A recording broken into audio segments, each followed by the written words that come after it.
What is going on, everybody? Welcome back to Big D Energy right here on the Woodward Sports Network. My name is Neil Rule. Happy to have you with us. Running it back today. Joik Bell is back in effect. JB, what's going on, man? What up, D-Mac, Darren McCarty did a great job yesterday. Big thanks to Terry Foster filling in for myself and Joik Bell. But we are back. We are in effect. And happy to have you with us here today on the Woodward Sports Network. Remember, if you haven't downloaded the app yet, hop in the App Store. Hop in the Google Play Store, download that app, carry it with you wherever you go. But we got a great show lined up for you here today.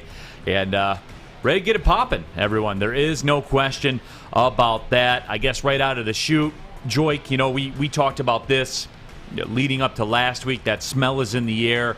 Training camp, the training camp, the cuts are starting to roll in right now. The Lions cut down to 80. They'll be down to 53 at this time next Thursday, so it's getting real out there in the streets for these guys trying to make the team, Joik. Oh, yeah, it's getting hot. Yeah, no, it's getting hot. You know what, so this is the time when you sit back and you let your work speak for you. You let your body work speak for you. You go out there day in, day out doing training camp, and then, coaches have an idea doing training camp, but they have to see it kind of translate to the game, and so, you just sit back and you wait now. It's a numbers game. Yeah, and it is a numbers game. And speaking of numbers, I know a lot of people have their eyes. Certainly I do, as you guys know when you watch this show. Jelani Tavai is certainly somebody that did not play well on Saturday. I don't think that's speaking out of turn, D-Mac, do you? No, it looked like, I think we were talking about it before, but definitely Pittsburgh's game plan going in with their first team it seemed like to pick on him. So I think that the proof's in the pudding, but a couple things that we're going to talk about. There's some battles in the wide receiver position, obviously the linebacker position. I don't want to dwell on the negatives. There's some positive that I saw on defense. Well, one positive in Derek Barnes, so hopefully that's something that guys work towards. But my question to you, Joik, is so this would be like the last week before the fourth preseason game, because there is no fourth. So what you said, like, guys want their work to speak for themselves, but what's it like sort of being that guy, because there's still 27 guys to be cut right down there. So is there anything special you can do, or is pretty much just what you've put on tape is what you're going to go by? It's what you put on tape. That's all you have to go by.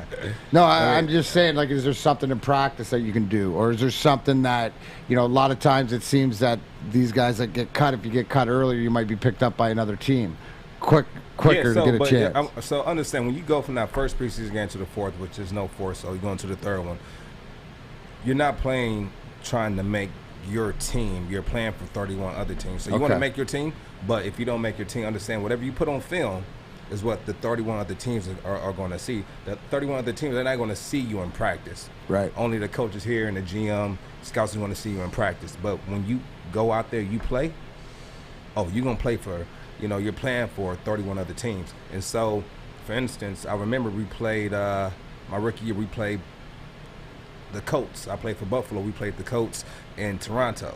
And I had a pretty good game that game.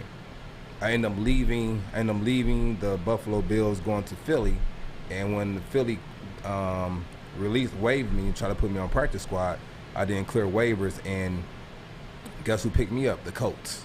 The Colts picked me up. And so understand, when you're playing these games, understand that whatever you put on film or whatever you do to another team, they're going to remember that. Like, this guy gave us a handful. This guy gave us some trouble. And so they're going to think about that if you get waived. And another thing that teams do, that if they know they want to keep you on the team, when they know they want to cut you and then put you on their practice squad because they know your talent and they don't want other teams to see your talent, it's a little game they play where they don't play you as much.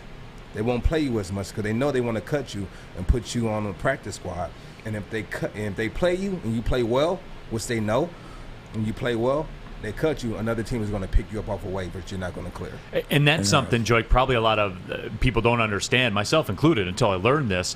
When you look at it from exactly that standpoint where your practices, those aren't public. The game stuff is public. All the other teams can see the game stuff. The practice stuff, that's in-house, as you talked about. That's just your team. That is your stage. I mean, that preseason game, that is your stage. That's your avenue to reach those other teams, as you talked about. Yeah, that's your only way to reach other teams. There's no other way unless they bring you in for a workout, and unless you're and usually during training camp, if they see you on film, when they bring you in, they're not going to make you work out because they know what you can do already. They know you've been practicing. They know that already. And so, for instance, when I left Buffalo and went to Philly, I just went to sign my contract. I didn't have to work out for the team because they knew what I can do from training camp.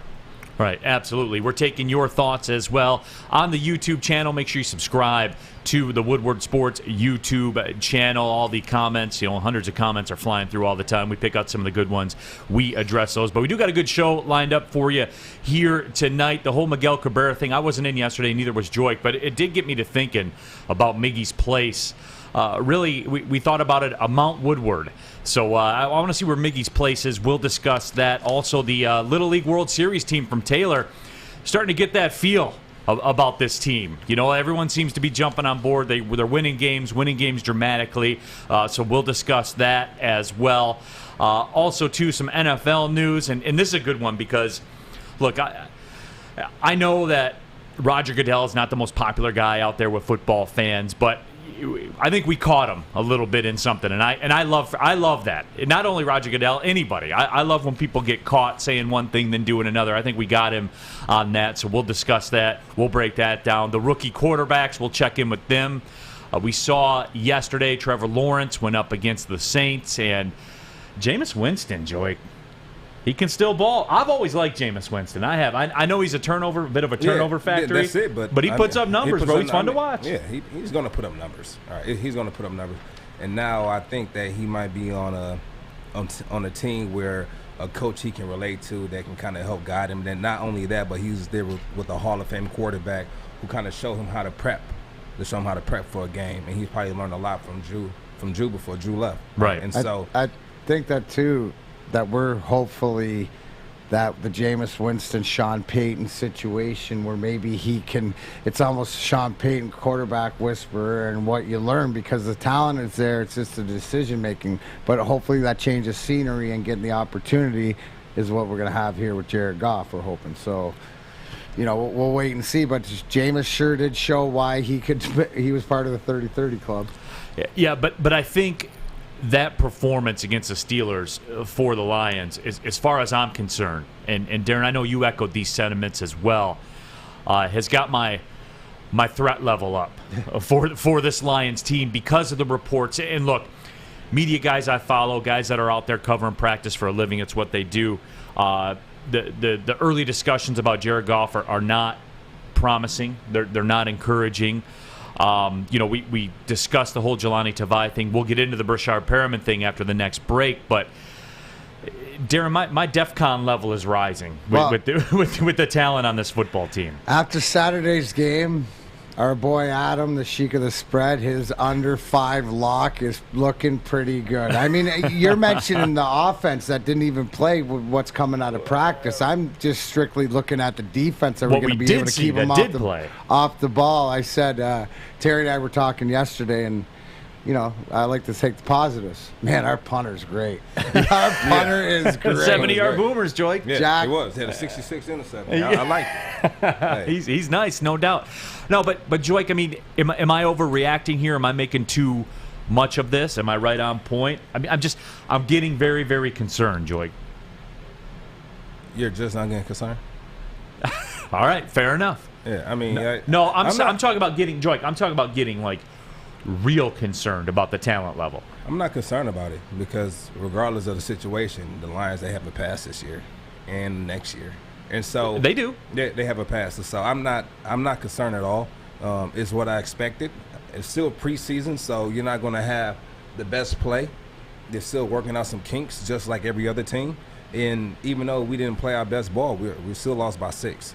And, but on the field, it looks worse than that. But it definitely pulls out some holes we need to fill on the defensive side.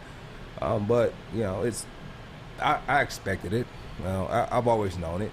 So, if you ask Art, which Art's not in today, but, shout out to Art. I hope everything goes well. Yeah. He's out. But if you ask Art, he's still riding that 10-7 train. And then there's no way, shape, or form do you watch them play right now and say they're going 10-7. But even with that being said, I mean, they have good coaches, but coaches aren't out there. They're not out there on the field making plays. And the talent level just not there. Right. I mean, it is. It's just it's not about wins and losses. Joy, you nailed it. And for you to say they got the passes, but we're looking for culture and more.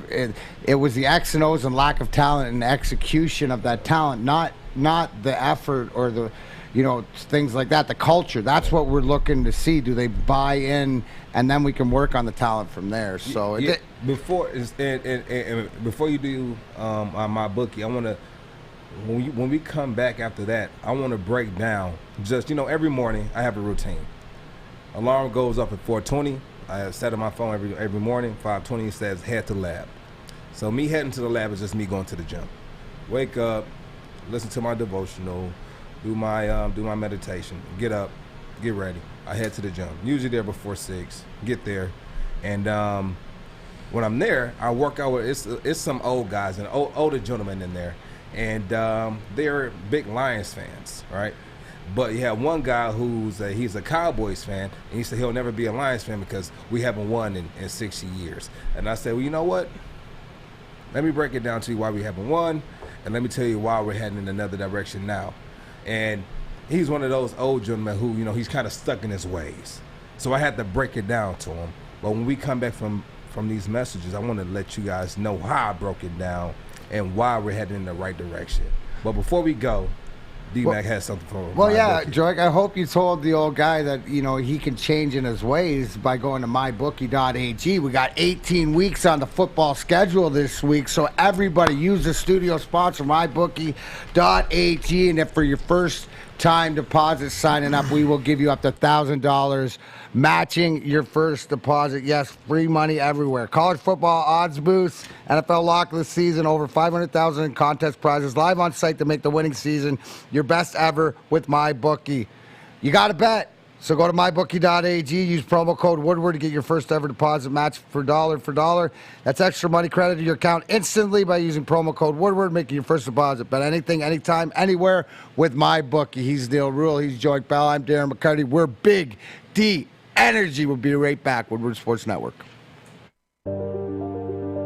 I'm looking to bring on another HVAC tech right now. We're recruiting 5 to 10 techs a month. We're looking to grow and expand. Every new tech we hire is from Northwestern Tech. The hands-on training is fantastic. They're always my first call. We love hiring Northwestern Tech grads. They come out trained and ready to work. Our program is only 10 and a half months, and our next classes are starting soon. So why wait? I'm looking to hire a graduate of Northwestern Tech. Northwestern Tech. Northwestern Tech. Northwestern Tech.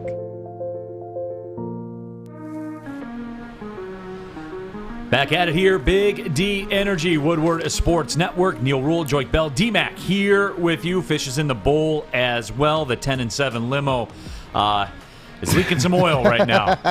Let's just say it like that, Fish. Let's just say it like that. The 10-7 limo is leaking some oil, but leaking some oil, gas light on, radiator on. Well, to you guys it is. To me, it's just normal. Brake pads are shot. Man, gas tank is under E. Won't be once September 12th. It's just wait till September 12th. You can see the thread in the tires. The passenger floorboard's got a crack in it. Yeah, Like there isn't even a quarter tank of gas in the new E-Class. No. The rear view mirror is broke. It's cracked. No, but Joy, you wait till September 12th and then 1-0. It's on and popping. All right. But anyway, Joy, you teased a story before we went to the break, and I'm curious to hear this because in the next segment, we're going to talk a little bit about the Tigers. I think I had something similar. I'll touch on with that. And so it's an older gentleman that I go there. He is one of those guys that he goes to a machine and he stays at the machine for about 30 minutes, and half the time he's on his phone. But he's an OG, so we give him a pass. We give him a pass. So all right. We get to talking about the Lions, and he said, "You know what? I like how you just broke it down to me because I'm a Lions fan, but I got a guy, he's always talking bad about the Lions." I said, "I wish you were here to kind of break it down to him."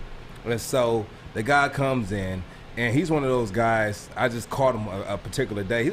Even if you explain it to him, I got to see it. I have to see it. They haven't won in 6 years. They're not doing anything different. I said, "Have you been watching the Lions? Like, have you been watching?" And he said, "No, I haven't been watching." And so I go to breaking it down. I said, "Listen, they put Miss Sheila Fordham at the top of the food chain now. All right. She brought in a new GM. Broke down the GM. They brought in Brad Holmes.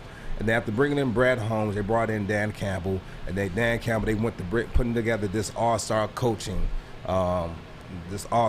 staff, and also an all-star front office with bringing in John Dorsey, bringing in Agnew, and bringing in these guys to kind of help the front office. So I break that down to him. Now I break it down to him on why that's so important to have these guys here.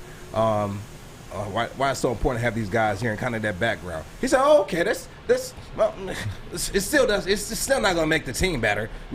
I said, "Okay, so this is what they do on the coaching staff. They bring in this guy. They bring in, Anthony Lynn. They bring in Aaron Glenn. They bring in Deuce Staley. They bring in all these other coaches. Mark Brunell. I mean, dudes. They bring in some big name guys. Yeah. These guys haven't done anything." I said, "These guys have been head coaches of other teams, assistant head coaches of other teams. He was a head, Dan Campbell was a head coach for Miami for a little bit, for a small stint. And I break it down to him. I said, well, it's important because these coaches are minorities, so one day these guys might be able to be a head coach of another team in the near future." And he said, well, how does that help us? And I broke it down. When these coaches go to other teams as head coaches, we get 2 to 3 more draft picks in that following year. I don't know if it's 2 or 3. I know it's 2 or 3.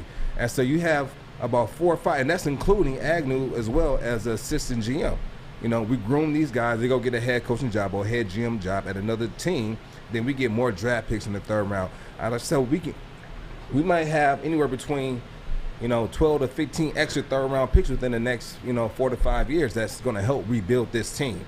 And that's one thing that Brad Holmes is a professional at, is building teams from the draft, and that's his profession. I mean, not his profession, but that's kind of his expertise. That's his claim to fame, man. No doubt. That's his expertise. Thank goodness they're 3rd rounders, not 2nd rounders, because we can't hit on a 2nd rounder. You know what I'm saying? We have guys who've been drafted, in the lower rounds, who's playing better than the guys that were drafted in the higher rounds 3 or 4 years ago. Mm-hmm. Tavai. We have linebackers we drafted in the higher rounds that's playing better than him right now. And so this is what he's known for. This is what he's good at, and that's why we brought him here, because of his reputation. So I break it down to him, and you know what the guy told me at the end? Because he didn't know who I was. Right. He said, "It's never been broken down to me like that before. I'm going to be watching them this year, but I still have to see it. But it's never been broken down to me like that before." I said, well, okay, we'll sit back and watch. And so after about 5 minutes, I was on the treadmill, and he comes back up to me. "Oh, my guy just told me who he was. Oh, respect. If you say it, then it must be right. So, I'm really about to be watching him." So it was kind of funny. D-Mac, look at Joik out in these streets, man, carrying the flag. See, and it's the same what Joik said. So to hear him say, it's pretty much what I'm saying with the Eiserman plan, which, by the way, Valtteri Filppula, who won a cup with last, is signed over in Europe with a Swiss team. So the Holland era is over. I think there's one guy, and he's in the minors, Captain Brian Lashoff, which I played with back in the day, but he's in Grand Rapids. But just to the point that there's something in place. Now, he wouldn't have seen it that way because we weren't set up that way, and the intricacies of what you said, how this year and next year makes more sense why it doesn't matter, because it's building to what we're going to do with Brad Holmes' strength later in the round. So I like it, Joik. The fact that you're saying it's like me saying it about the hockey. Yeah. So I'm on board, bro. Yeah, but Joik, does Dan Campbell's openness play a part in all this? Because it's not there's not like an iron curtain with Dan Campbell that there was with the previous regime. I really think that the way that he'll tell you stuff, the way that he talks, and look, granted, it's easy to say when you're 0-0, but when you're 1-6, it's a lot harder out in those streets. But with all that being said, Joik, does that help him? The way that he's open with the media, the way that he tells you what's on his mind, does that help him in this? Every coach has their own strategy on how they do things. Is it going to work for him? We'll see when the season starts. I remember, when I was with Caldwell, he would talk about how when you win, you say little, and when you lose, you say less. And so that was kind of his motto. And then he was always that type of coach where he always kept his poise, but you'll hear what he had to say. because he demanded respect, but he also gave you respect. And so every coach has their own have their own way of doing certain things. I remember we were playing the Falcons in London, and I can't believe I'm saying this story. And so we're playing in London. Well, this is going to be good. All right, so we're playing in London, and we're staying about 45 minutes to an hour outside the city. And so in order to get to the city, you got to get an Uber or some type of a black car to take you to the train station, hop on the train station, it takes you to the city, or you can have the driver take you to the city. Cheaper to take the train. So on Friday night, because we had been there since Mondays, we get there Monday. The Friday night, they take the whole team. They take us from the hotel out in the, I don't know where we were, out the country, and they take us into downtown. We stayed the night in downtown. We didn't have a curfew that night, and so we all went out as a team. We went out. We had a good time. Half the team went to this spot, half the team went to this spot, but we were together. So the next morning, we had meetings at 8:15.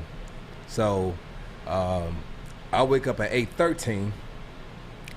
I don't know how I slept on my alarm because I never sleep on my alarm, but I get down to the meeting on time. Actually, with time to spare. Ooh, cutting it close. Cutting it close. But as I walk in, the room looked almost as empty as this. We had guys. The room was empty. In my head, I'm thinking, why is there only 12 to 15 guys in here? And have like the special teams overslept. You had a guys who slept through all the meetings, and we had to hop on a bus to go to Wembley Stadium to do a walkthrough, and he missed that as well. Oh boy. I'm like, what? You know, we even went to his room to knock on his door, and we found out, I think he went to another hotel, but when we found out he was actually in his room, we were just knocking on the wrong door. He was in his room. And so it was such a negative thing that coach didn't even bring it up. He didn't even bring it up. That's how it's like the parent. Yeah, it's like he didn't even bring it up. He kept everything positive in the team meeting. He kept everything positive during the office meeting, and we didn't even bring it up. And so we go out, we're playing the Falcons. We're now 21-0. And we come back in the locker room, and we gave, and we're not playing our best football. We're not. And we know we're not playing our best football. We look around the room. We kind of locked eyes, and we said, listen, we have to come back this next half. Like, there's no way. There's no way we're losing this game. And so we're all like, we got that mindset now. And so we go back out second half. Defense played like lights out second half. They didn't score. We ended up winning that game 21-24 on a field goal kick by Matt Prater, who, when it was delayed game, he missed the first one, but it was delayed game. So they thought the clock was going to run off, but the clock can't run off with a pre-snap penalty. Right. And so fast forward, they move it back 5, and then he makes this one. Put him past 50. So he just wanted to get a kick past 50. So that's what he wanted. And so he got that. We won the game, and then we go in the locker room, and still nothing negative because you can hear. I think you can hear screaming and cheering from London back here in Detroit. And so we needed that win. And when we got back and we had that team meeting and he put up those fines for everybody who was late to those meetings. Woo. Them fines was heavy. People lost some paper that day. Oh, man. Them fines was hefty. But that was his coaching strategy. He never took us down that path of being negative. He kept everything positive, and that's what worked for him, right? And so once we had those fines, we never brought it up again. But that following year, when we went back to London to play again, this time we didn't go downtown. He kept us out in the country the entire time, and then gave us a curfew on Friday. It was lockdown before lockdown. It was like, now, you know what happened? We lost that Sunday. You should have kept that same strategy you did the following year. Real quick, I'll give you a real quick Scotty Bowman, why he was not just the greatest coach, psychologist. Say that after when we come back. All right. I told you about Northwestern Tech. Tell me more, Joy. Start a new career in the industry that is always essential, the heating and cooling industry. To learn more today, go to northwesterntech.edu. Tap in. Woodward Sports. Tony is a third-generation logger that has a simple, practical approach to life and work. That's why his Coast DX342 knife is perfect for him. The stainless steel blade is rust-resistant and made for all-weather use. And the double roll-lock safety ensures that it will never inadvertently close when he doesn't want it to. That's why Coast is trusted tough.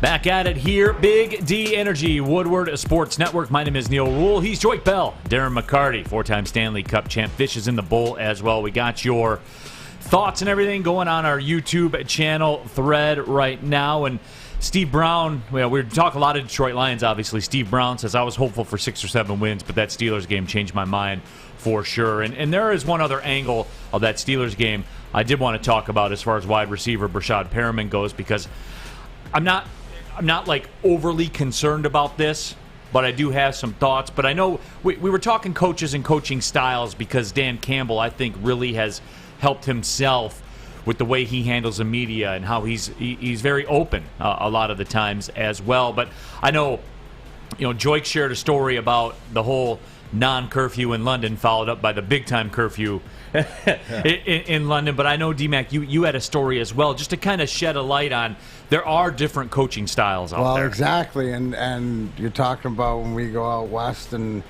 be in Santa Monica or something like this, we played LA, and you'd have the days, and Scotty'd say midnight or 1 o'clock curfew or whatever, but there's a rule, right? Do everybody know what a seeker is?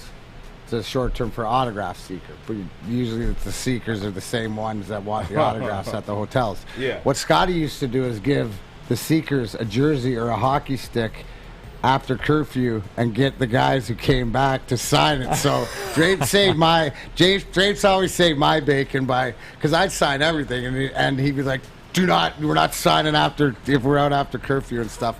And then you're talking about fines or whatever, because Scotty would just come in the next day and hold the jersey up and have all the guys' names on it. What's the biggest fine you got?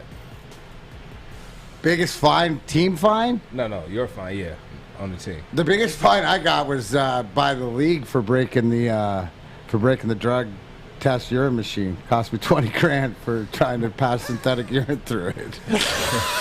That's the biggest fine. I never got fined by the team. You never got fined by the team? No, dude. I was a role. I never got in trouble. It's weird. Like, they try to fine you for the silliest. Like, they try to fine you for your socks in the NFL. They try to fine you for socks. What do you got, Joyke? I got fined by the league for biggest fine was $20,000. Fighting and stuff. Do you care to discuss? Huh? Do you care to discuss? It was $20,000. They suspended me for the first quarter of the game for something crazy. It was for me. Like, you had a person who missed, I'm not going to say the name, but you had a person who missed all the meetings, all the walkthroughs. This is like when we were back here. He missed, and they fined him like $27,000. And for what I did from them finding me $20,000, it was like I don't even know how that would, I don't even know how they would get that. Like, for instance, when we're here for home games, players like wake up at 4:35 in the morning and they go back home and they go to sleep in their own bed. Then they wake up and come back for team breakfast in the morning. When we're home, that's what we do. So I was away, and I had my family in town, and so my family had a hotel room upstairs, and I was down. And so, like about 3:34, I went upstairs with my family, kicked it with them, and just went back to my room after team breakfast in the morning. And then they fined me for that, $20,000 for that, and it was nothing crazy. It was like I'm like, I didn't leave the hotel. It was just, I didn't get it, and they suspended me for the first quarter. But you know what I did? I came back and scored the game-winning touchdown. How you like me now? You were 20 G's lighter though, walking into that end zone though, weren't you? Yeah, I didn't know what I got fined until after I got back. Until after it was over. Yeah, did you know you were going to be 20 G's later walking into that end zone? I think it might have been like, and then because even when we talk, he said, I know guys do this, but when we know it's a away game, we got to make sure you guys are okay. I don't know, they thought I left the hotel or what, but by the time I got the fine, I was just like, man, I did not. No, it hurt me to the core, because I had never been fined before, because I was always on my on my game. So and 20 G's, yeah, and I've never been fined by the NFL, even though they tell you socks or whatever. I get out of those easy. Yeah. You got the comments going on the YouTube thread. Detroit Batter 313 says the 10-7 limo got left on blocks. Fish walked out, and then the 10-7 limo was up on the the cinder blocks. Y'all left that limo on the east side? No, the limo's going very strong. It was up on the cinder blocks. blocks. Limo on the east side. Did want to touch on this as we wrap up the Lions discussion. Dan Campbell had some words about Brashad Perriman.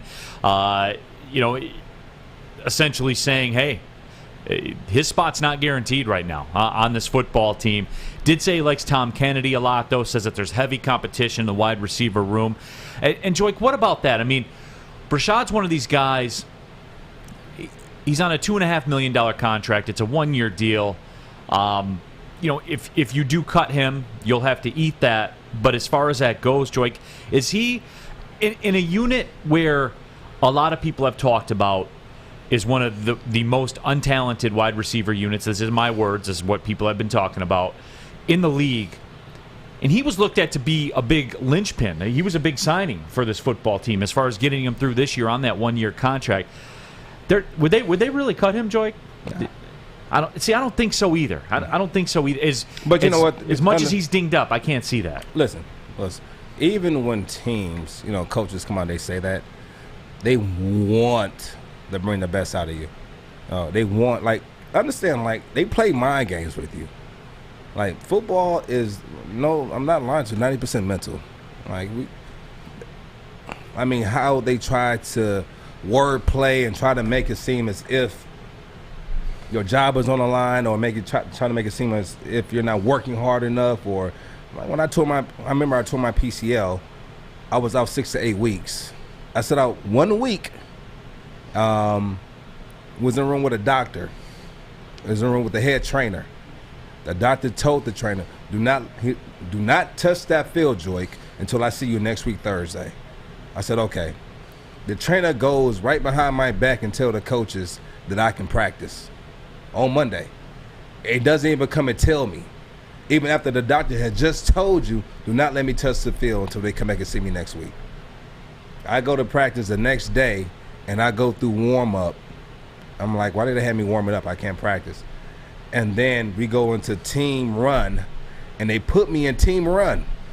And I go to the offensive line. They hand the ball off to me. I go to the offensive line, and I fall down. But before I went in, I looked at the coach when he told me to go in, at the running back coach. I said, I'm not supposed to be. But I'm, my second year. Let me just go out there and just do. Yeah. So I go out there, and I fall down, and I come back. And so I go back to the coach. He said, why do you look at me like that when I put you in? I said, because I'm not supposed to be practicing.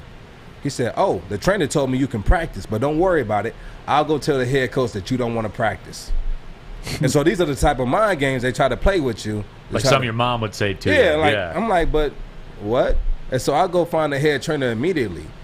And I said, did you tell the head coach, or did you tell the coaching staff that I can practice? Yeah, I couldn't find you. I'm sorry. Let me fix it right now. I'm sorry. And so he runs off to go tell the coach, and then doesn't even come back. So he tells the coach, I didn't tell him that he can practice. I don't even know what he told him. He just ran off. And so I said, you know what, man? I told him, I said, F you. I said, F you. Give me a compression sleeve and give me a knee brace. You know what I did? I led the team in rushing and receiving, missing the game. And played so good that the head coach said, you know what, we didn't want to go into the season with 5 running backs, but you played so good, you made us keep you. And that was on one leg. And that was at that point I knew I belonged in this league. And so, but these are the games that they're going to play with you in preseason. This is preseason when this happened. And I kind of in my head, I knew that if I didn't play, I wasn't going to make the team. Right. And so when a head coach comes out, like Dan Campbell said, and say, everybody's disposable. Basically what he's saying, every spot is open. Yeah, but he wants them to hear that. Sure, and that happens, right, D-Mac? And as a player, if you're Brashad Perriman right now, you heard that. Somebody texted it to you. You seeked it out yourself. I mean, you know what Dan Campbell was saying. Well, you know yourself if you're, injured or off, and you watch, different guys play. You see, Tom Kennedy, who Dan Campbell comes out, praises because you know what you're going to get with the guy. it's a motivational factor. You know, it's the same thing I say about Scotty Bowman is you don't treat everyone the same. You have to have your motivation. Now, that negative win-lose, like Joink was saying about, oh, you don't want to practice, like that's BS. That doesn't get anybody in the win-win mindset. So you have to know your players. Like I tell you all the time, you tell Sergei Fedorov you have to do this more, and you tell Darren McCarty don't ever do it again. It's the same message. It's just how you deliver it. It's same. It's just different. It's the same. It's just different. Both things can be true. Both things can be true. We're going to take a break. When we come back, the whole Miguel Cabrera 500 thing really got me thinking. And Joik told a story about talking to a gentleman at his gym. I had a discussion with my neighbor on Sunday evening. I'm going to tell that story to you guys, which it really got me thinking. Who's on your Tigers Mount Woodward? The 4 greatest Tigers of all time. Miguel Cabrera, ironclad lock on there. But, we all have a little bit different reasoning as to the people we choose and everything like that. We'll discuss that when we come back. You're watching Big D Energy right here on the Woodward Sports Network. Do you know why realtors love using Hall Financial as a lender? Because of our commitment to speed and service. We have nearly 4,000 5-star reviews already. Call today, 248-308-5000, or go to callhallfirst.com.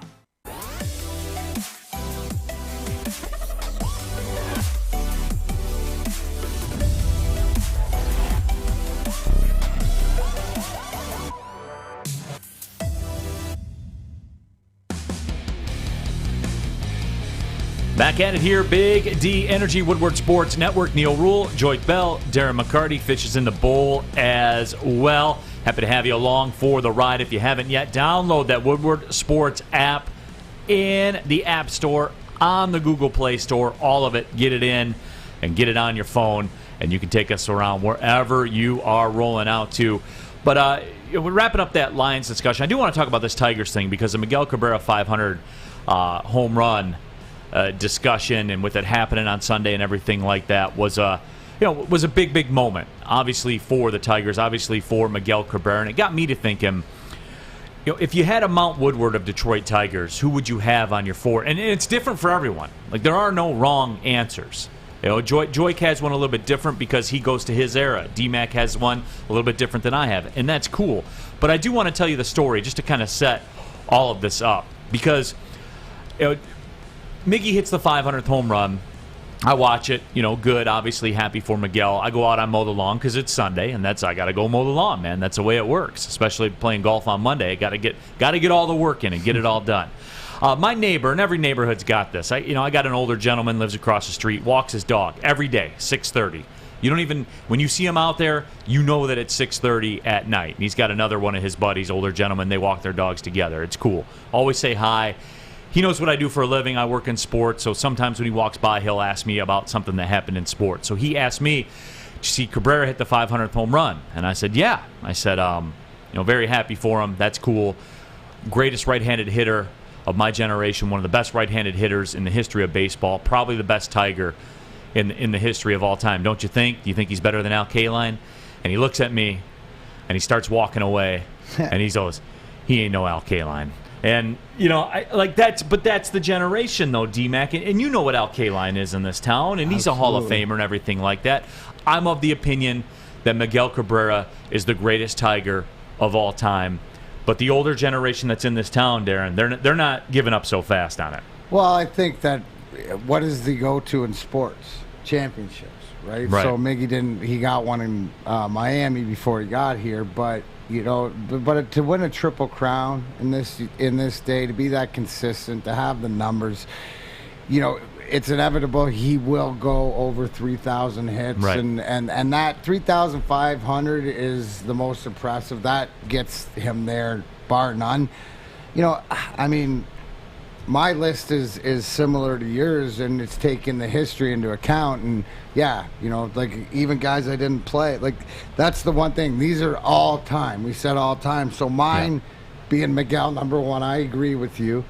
Then Ty Cobb, because you got to follow the history and what he was able to do, and then Al Kaline, and then I put forth just because he epitomized growing up when you think it was like the Steve Yzerman, the Tigers, was Alan Trammell.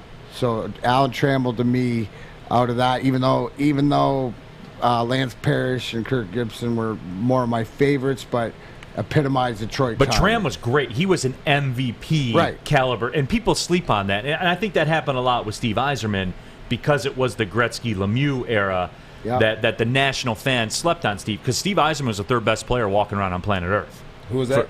Steve Yzerman. For a very, very long time. Absolutely. I mean, the third best player on the planet. And the argument could be, does it make him better because of the evolution of his game to be able to go from a high prolific goal scorer to a Selke winner all around, champion? Sure, absolutely. But Joik, and yours really intrigued me too, Joik, because this is a generational thing. That story that I talked about with my neighbor, that was a generational thing. Yours is more generational to you. Yeah, I mean, because I can't go off the old, because I never seen them play. I'm just looking at numbers. Yeah. And even the game is gonna evolve, right? And Sure. so the game now might be different from what it was 30 years ago, 40 years ago. So from what you guys saw, like, that's what you guys saw. But what I saw was the guys I saw when I came here. I was in school. So these are guys I kind of saw, like, Victor Martinez, Curtis Granderson. Right. I love Miggy. Miggy's definitely number one. And then Verlander. Sure. Yeah. And so those are the guys I saw. Right. And Joik, I like your list because I think you're an important generation to it, because they brought baseball back. Baseball was dead in Detroit for a couple decades. It was dead here. And those were the guys that kind of brought the renaissance. And then we saw that 10-year run where baseball came back to guys like me, to younger people like yourself. It did. And I got to give it back to the owner, Mr. Illich, because he, what he was in the community was is what we needed. He was more concerned about winning than making the dollar. And I think that played a huge part in the rebirth of the Detroit Tigers as the Detroit Tigers. And so watching Curtis Granderson and watching Miggy and Verlander go out there and play, I mean, for me, that was like, wow, okay, cool. I'm a big fan now, because my first love, which many people don't know, and this also for D-Mac, because it was D-Mac as well, but my first love was baseball. Right. Mine too. D-Mac first love was baseball. Mine first love was baseball when I was 8. And later on that fall, I played football, and I realized, I like this a little bit better, But always loved baseball. I played it, 4 years of varsity high school, and always thought I was going to be a two-sport athlete in college, but it didn't work out that way because my college football coach wouldn't let me play. I appreciate you. And so, well, hey, it was the right decision. Yeah, it was. Yeah. You know how I know? ... I remember he came up to me, and I was trying to go out for the basketball team too, and he said, "Listen, Troy, do you want to play for the Detroit Lions or the Detroit Pistons?" I said, "Who's paying the most?" And he sat back and laughed at it, but it was for me. That's what it was for me, and that's why I became a big fan of the Tigers, was because of these guys. Yeah, and for me, it's a little more, I guess, history-based for me. But Miguel Cabrera is the greatest Detroit Tiger of all time. And I'm not... look, a Triple Crown winner, you look at what he did. I mean, he was just so dominant, maybe the best right-handed hitter of all time. I have Ty Cobb at number 2 because he was... I mean, the numbers, you can't argue with the numbers of what Ty Cobb did. Was he a bit of an ass? Yeah, he was a lot of an ass from what the accounts are. But I'm separating that, obviously, what Ty Cobb did between the lines. Mickey Lolich, for me, is on there because he went out there and busted Bob Gibson's ass in the World Series. 3 wins in that 68. 100 years ago. Yeah, 19, dude. Yeah, but Joy. history, that's how we got here. Yeah, Joy. I hear you. But look at the game. Single-handedly won a World Series almost, man, and beat Bob Gibson's ass. I hear you. And Bob Gibson is maybe the GOAT of all time, but he did it. But look how the game has evolved. No question. No question. But I guess of his generation, yes. But do you think he will have that same impact now if he played now? I do, because he's left-handed. And you look at all the strikeouts that he racked up. There's discussion. He's one of the greatest left-handed pitchers of all time. And certainly, for my money, and D-Mac, I think you're feeling me on this. You go out in a World Series and you win 3 games. And you beat Bob Gibson.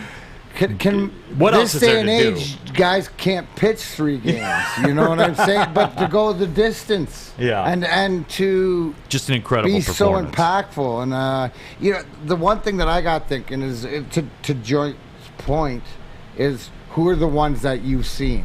Who are your favorites? So if I change it to people that I've seen play, Tigers, it'd be Miggy, then it'd be Tram, then it'd be JV, and then probably Pudge.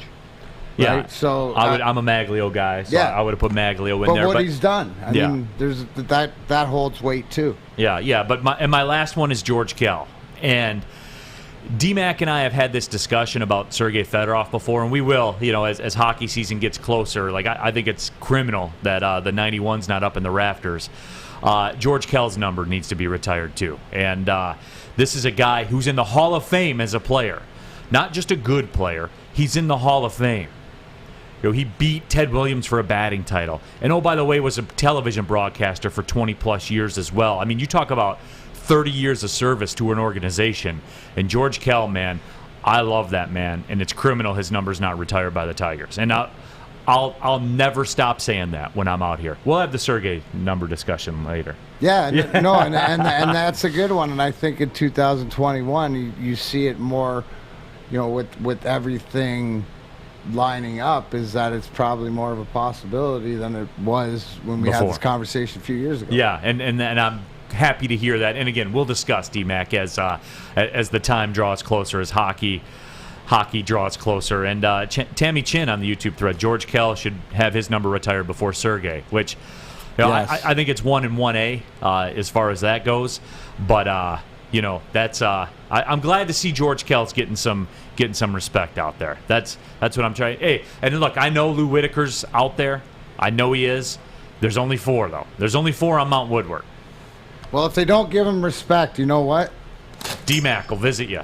We can go to Coast Portland. You can too if you don't think that they're giving the respect. Retire George Kell. I'm not saying that because CoastPortland.com, WSN 20 for 20% off. I'm saying it because you too could have these for your outside do-it-yourself for first responders. We got lights. We got this. How can you get in? Every Friday I give away a gift certificate. Hashtag HowWeCoast. So anyway, you Woodward Sports, give me a hashtag HowWeCoast. I will pick a winner on Friday. Until then, go to CoastPortland.com, WSN 20% off. They got fabulous stuff. Tell them Woodward Sports sent you. We are Big D Energy. We'll be right back.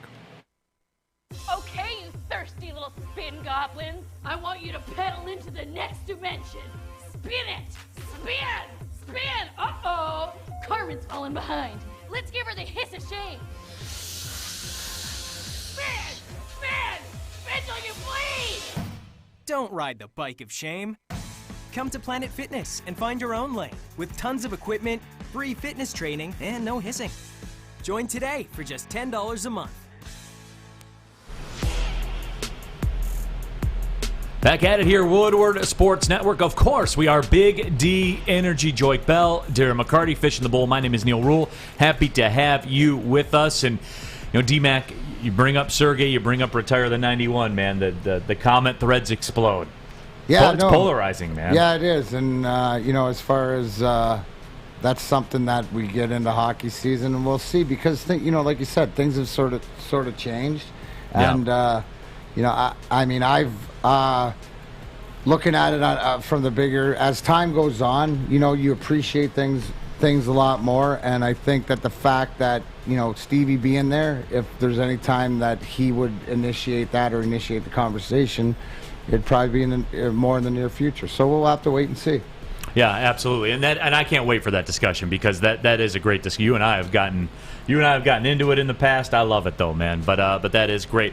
Somebody's getting into it right now at the Little League World Series. Awesome. The team from Taylor, they come back. They were down 5-0. They come back and beat Texas 6-5.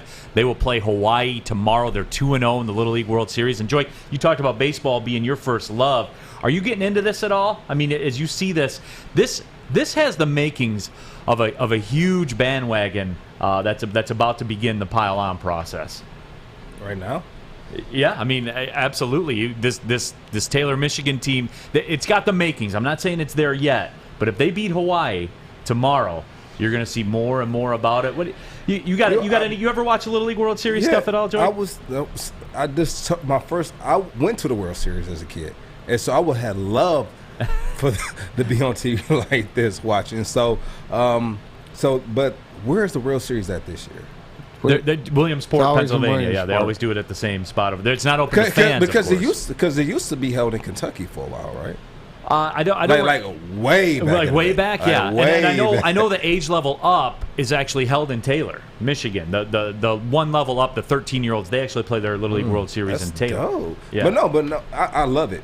I love it. I think the kids deserve it because you got to think like some of these kids are really good, and some of these kids might go to the next level. But some of these kids might be the highlight of their career. Okay, so what was impressive about yesterday's game and watching it is the Taylor team was down 5-0. And kid hit a grand slam. They were able to come back with some errors. But I don't know if you guys knew this, but down in Taylor, there's 4 teams that used to beat the crap out of each other in the last few years, right? So this year they decided took all 4 teams and made a power team.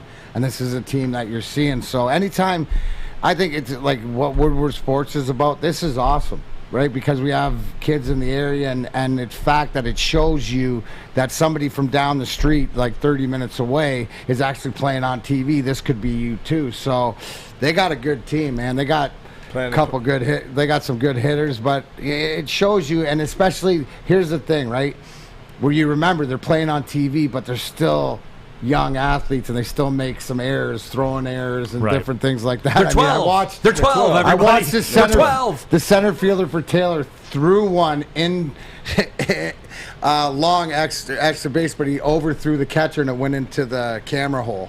Right. So, but from center field, he hawked it. Yeah. So, good luck to those guys. They play tomorrow, Hawaii. I always thought that one of the most impressive things is Chris Drury, who's now the president GM of the New York Rangers.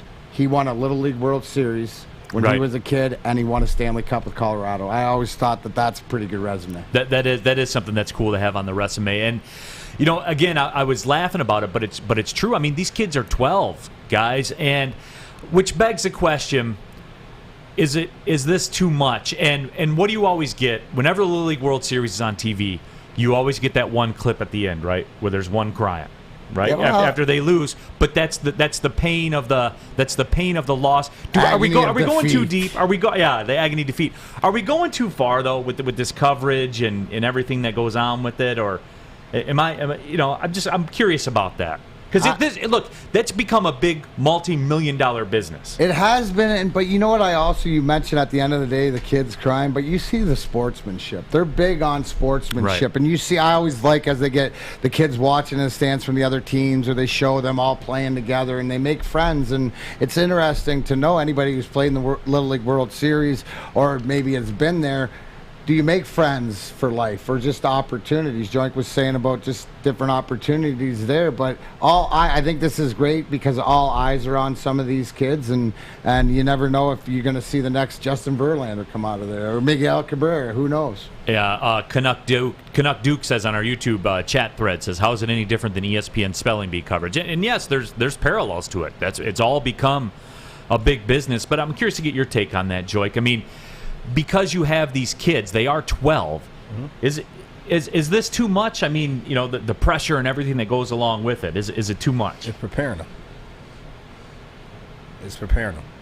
I mean, even if it's not pressure in the sports realm, they're going to have pressure in real life. So I think it's good for them, and it's in an atmosphere where they can have fun doing it. But they're being the team 18-0. Is that pressure? Or is everything going smooth? And so I think it's teaching the kids on how to deal with adversity, and at the same time teaching them how to deal with that stardom. And so I think it's great for the kids. No, and it is, because that's life, right? I mean, there are big moments in life where you're going to be seen and you're going to be out there. Yeah, and I think sports is a great way to kind of teach kids about life.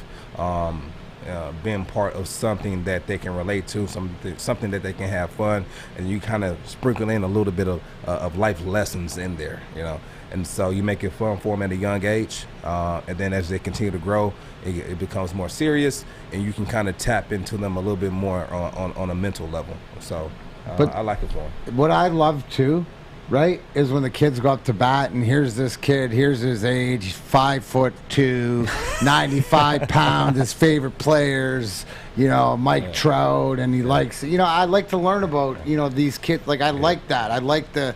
But I also like the Monday Night Football when the players introduce themselves, Bob Smith, Kentucky. I like the guys that use their high school. And I think what it does for the kids is gives them a taste for the ones that want to know, holy cow, I gotta have to put the work in and do this, and maybe ones that it's okay just to enjoy it, make friends for life, and have the experience. It's all life, the destinations and ways. It's all about the experience. Sometimes you win when you lose. And the other both thing, can be true, right? Both can be true. My favorite thing about Little League baseball isn't even the game. You know what it is? It's when they're introducing themselves, like you said, and you have his teammates in the background, and you have one kid. I'm Bob Smith. I hit dingers. Yeah. My name is Big Al, and I hit dingers. My name is Big Al, and I hit dingers. And he becomes a social media star. Yeah. Absolutely. And so these kids come up with this little funny thing for them to come in, and it was a clip of it when they had about 10 in a row, and it was all hilarious. And so this is what I like the most, that team camaraderie. Even when you see the college games or other games, baseball games, and the guys are doing the interviews, and you have the guys in the background doing jokes in the background of the interview. So those are the things I like to see. That's the team camaraderie, and that's kind of what sports is all about, to kind of have that team camaraderie. And that helps to build these lifelong bonds and lifelong friendships. The thing that I keep going back to, and I kind of feel like an ass for this, but hey, I'll be honest about it when I chat with you guys here, is some of the times you see some of these kids and they're up there, excuse me, they're up there hurling at 72 miles an hour. I mean, just breaking it up. There's one dude that's, I think he's pitched, throughout the qualifying process, 113. I think he's faced 113 batters. He's got 100 strikeouts. There's always that small part of me, though, that believes the worst, and I don't know if that's like the media in me or whatever. And I don't work in media. I work believe more the worst. in PR. The kid's 14 or 16. Like Danny Monte. I can't help that, man. I can't help it because a lot of times, right, we kind of think about the negative and we're kind of pre-programmed because we hear these stories. I do think about that sometimes. When dudes are out here chucking it up there 72 miles an hour, I wonder about that. So what I look at, and this is why Michigan, and I'm going to turn it to hockey, why it's such a joke that the kids don't hit until the age of Bantam, because you look at the size difference at this age, and this is like they're entering the next year of what th're doing. But you see a guy, I mean, kids grow at different times, different speed. Joint probably, like in football, a little like playing when you're younger. There was guys that were huge, and you had to grow into yourself. So I was a big boy. Yeah. I was a big boy. You were giving it to the folks? I was a big boy. I love it. I was about what? I remember when I was 8, I played running back. When I was 9, I wanted to play running back, but when I went to go weigh in, you had to weigh in under 135 with your equipment on, and I was weighing in at like 138. I was like, dang, at the age of 9. And then I couldn't play running back again until junior high. So So I had to wait like 3 more years to play and go back to running back. Did you run towards the contact? Because that's the age, too. You get to that 10, 11, 12. Some guys want the smoke at 12, and some of them don't. Well, when I played defense, they had me a linebacker, and then I will also go on the D-line sometimes as well. And but I was it was some good. Hey, I liked it. I should have played D-line. I could have been on that defensive end. I could have been on that D end, coming off that edge, getting them sacks, man. I could have. I definitely could have. But running back was my calling. I loved it. I think it worked out all right for you. It worked out all right. Dot. Yeah, I think it worked out for you. We're gonna take a break. When we come back, some more football stuff to get to. The whole Justin Fields things. Did the Lions miss one on there? I want to ask Joik about this because I think I see the plan with the quarterback, and I'll run that by Joik to see what he thinks. NFL Commissioner Roger Goodell says he was not in favor of legalized gambling 5 years ago. Now the Superdome down in New Orleans is brought to you by Caesars. What changed? I wonder what changed. We'll discuss all of that and more. Joik Bell, Darren McCarty, Neil Rule, Big D Energy, Woodward Sports Network. Welcome to the Call Sam Chopper Shop, where you can win a custom-built chopper while helping our veterans at the same time. Watch as the Bad Pig Custom Team turns this bike into a one-of-a-kind classic chopper. And when it's finished, we'll be donating the bike to Volunteers of America Michigan to raffle off in support of our vets.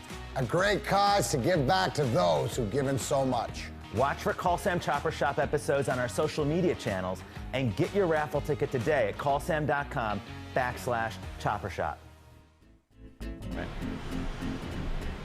Back at it, Big D Energy, second hour of the show. Neil Rule, Joy Bell, Darren McCarty. Happy to have you all along for the ride. Everybody that's engaging on the YouTube thread as well. Certainly do appreciate that. And you guys, man, you guys get the thoughts out there. I love it, though. I love it. You guys certainly help us do a good show for you guys. There is no question about that. Some NFL stuff I wanted to get into. And in a few minutes, we're going to talk about this rookie class of quarterbacks because I think it's very intriguing. I think I'm seeing some similarities as far as game plans, and we'll run that by Joik. He's kind of our football guy here, as you might figure. But the first thing I did want to touch on was because, look, Roger Goodell is a very polarizing figure for football fans, for NFL fans. As recently as 2015, he brought up the fact that he was not in favor of legalized gambling and talked about the character issues that it would create and really the taboo that comes along with gambling, which I think in the last 2 years has really been crumbled up and thrown in the trash. It always goes back to me. When you saw these betting scandals and everything that was going on, it wasn't the police, it wasn't the FBI, it wasn't the leagues that were catching them. It was the sports books themselves, right? Because if it were your sports book and there's a game that you usually have $50,000 bet on, all of a sudden comes in with $750,000 and it's all on one side and some weird things happen in that game, you're going to figure that out, So I never bought into that whole this thing is taboo. But in 2015, Goodell says he was against gambling. Darren Ravel put out a tweet yesterday that said, "Welcome to the Caesars Superdome." Obviously the Superdome down in New Orleans, where Joik Bell plied his craft for a little bit, is now sponsored by Caesars, as you see it here on our digital side. I wonder what made it change from Mercedes-Benz Superdome. Yeah, which is Joik, it's probably the same thing that made Goodell change from 2015, saying, I'm really not in favor of this gambling stuff, to now welcome to the Caesars Superdome. Yeah, it's funny how that happened because they actually changed to the Mercedes-Benz Superdome while I was playing there. Right. And so I remember Coach Sean Payton got up in front of the team and said, it's funny how when you start winning, people want to be a part of your organization. And so, we're changing the name of the Superdome to the Mercedes-Benz Superdome. And so now sports betting's in, and the reason that people are changing their minds is because... What is it? Would that be the cream? Cash rules everything around me? Yeah. What the Bible says. The Bible says money is the answer to all. What's the question? I got a buddy of mine that's an attorney, and he was an agent, and he says, the answer is money. What's the question? I mean, but that's what it is. And D-Mac, do people lose respect for Goodell? Does this play into it when there's care? I know that. I know he doesn't care. Yeah. But does a general sports fan, does that play into the, I don't want to say clownery, but fans tend to clown on Roger Goodell a little bit now. Does he lose respect when he talks about just 5 years ago saying gambling has no place in football to now stadiums are named after gambling websites? You know what? It's evolution. And you see the way it is. And I think one of the big things is that you brought up is that it doesn't have to be governed by the NFL. It's governed by all the gambling bodies. And right. It almost makes it, like you said, more legitimate, but it's definitely about money. And the money's out there, and Roger Goodell realized, the owners realized, you got to remember, he works for the owners too. So, obviously he wasn't going to die on this hill.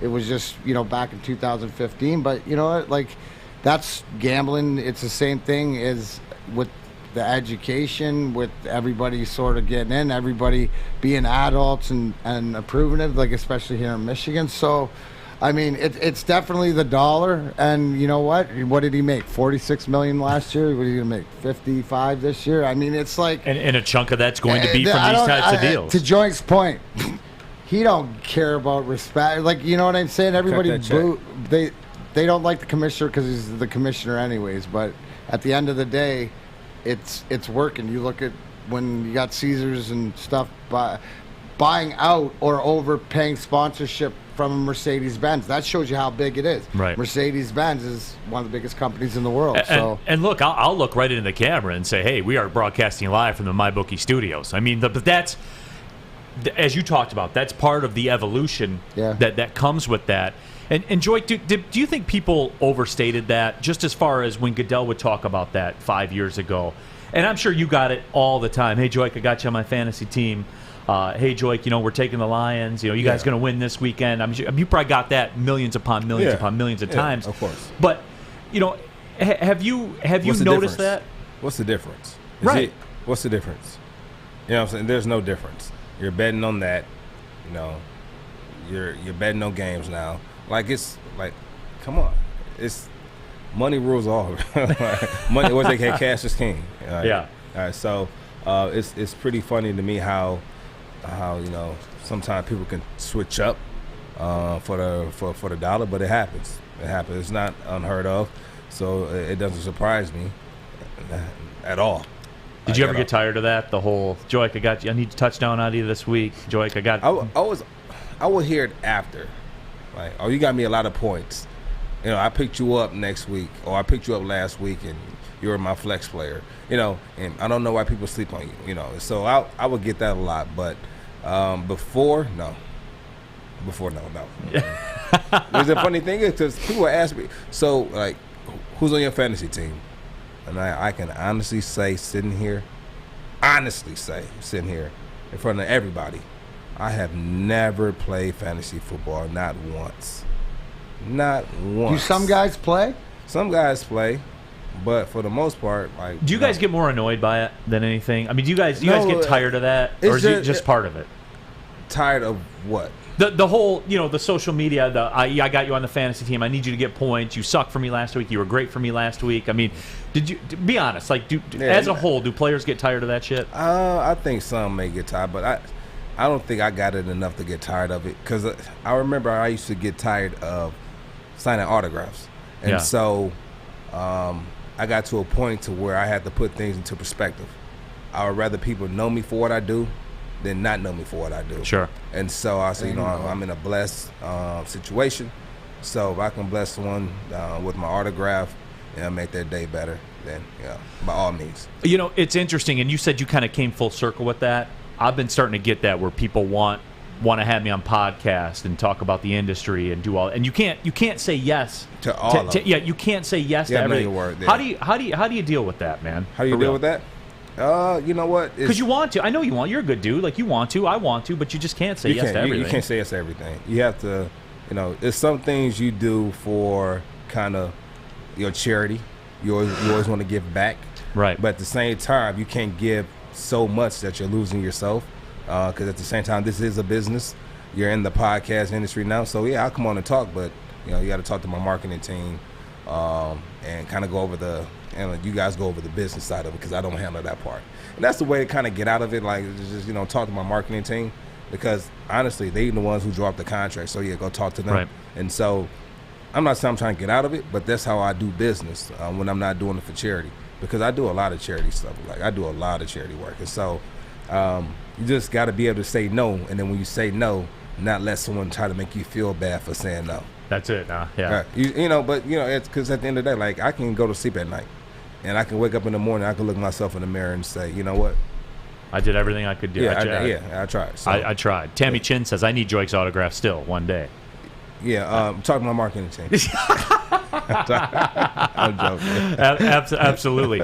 No, but D-Mac, I mean, because look, fantasy hockey was a thing as well. That came out. How about you guys? I mean, do you ever get tired of that? But you were like a man of the people. No, so you sign the autograph. You'll talk about fantasy hockey. You'll do everything with the people. You know what? That's what I say. I'm a battering the people in my power.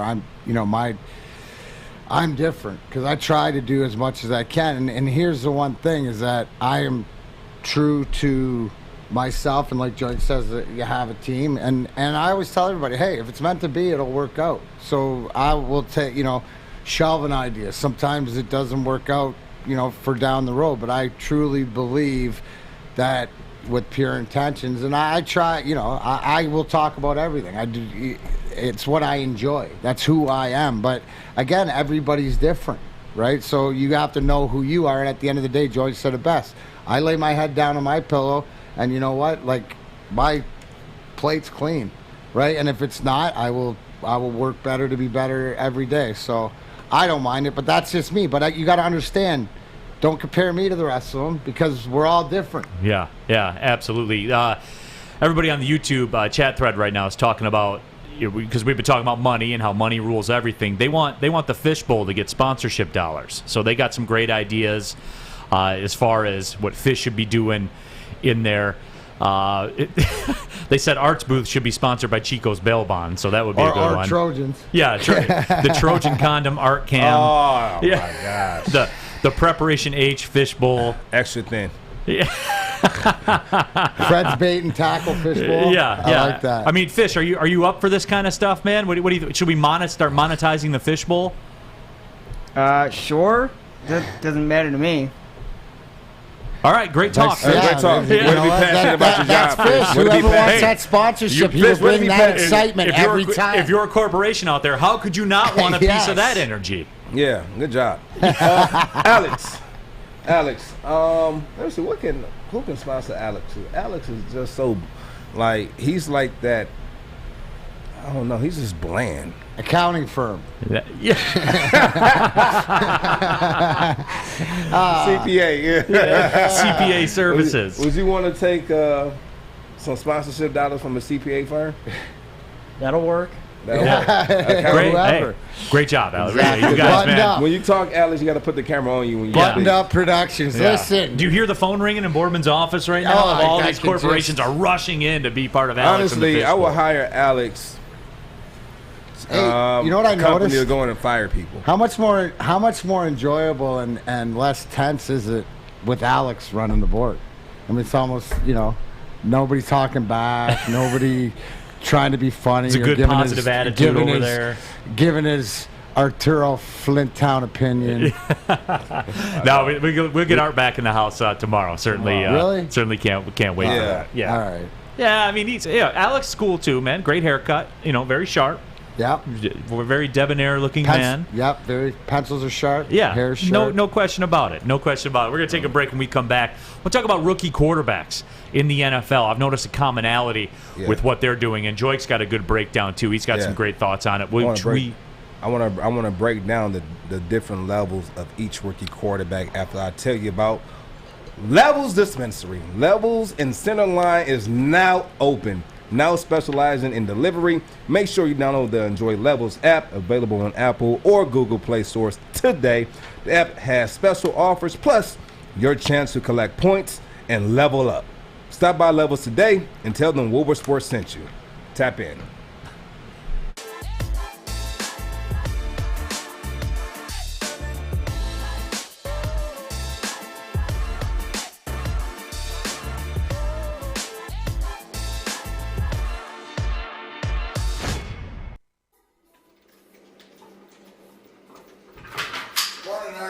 Morning, D-Mac.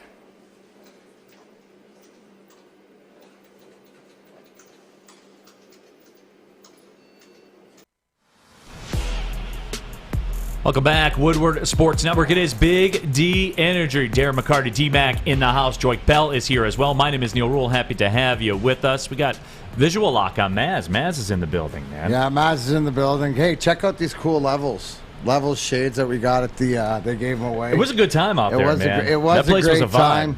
time. That's the exciting part for all of us is when we're out and about in public. So last week it was fun. It was definitely a blast. So download the app like Joyce said. I have it on my phone, and they do a great job over there. Yeah, absolutely. It was cool too being in there and seeing behind the scenes, really how that whole industry works, exactly what they do, their level of customer service, everything.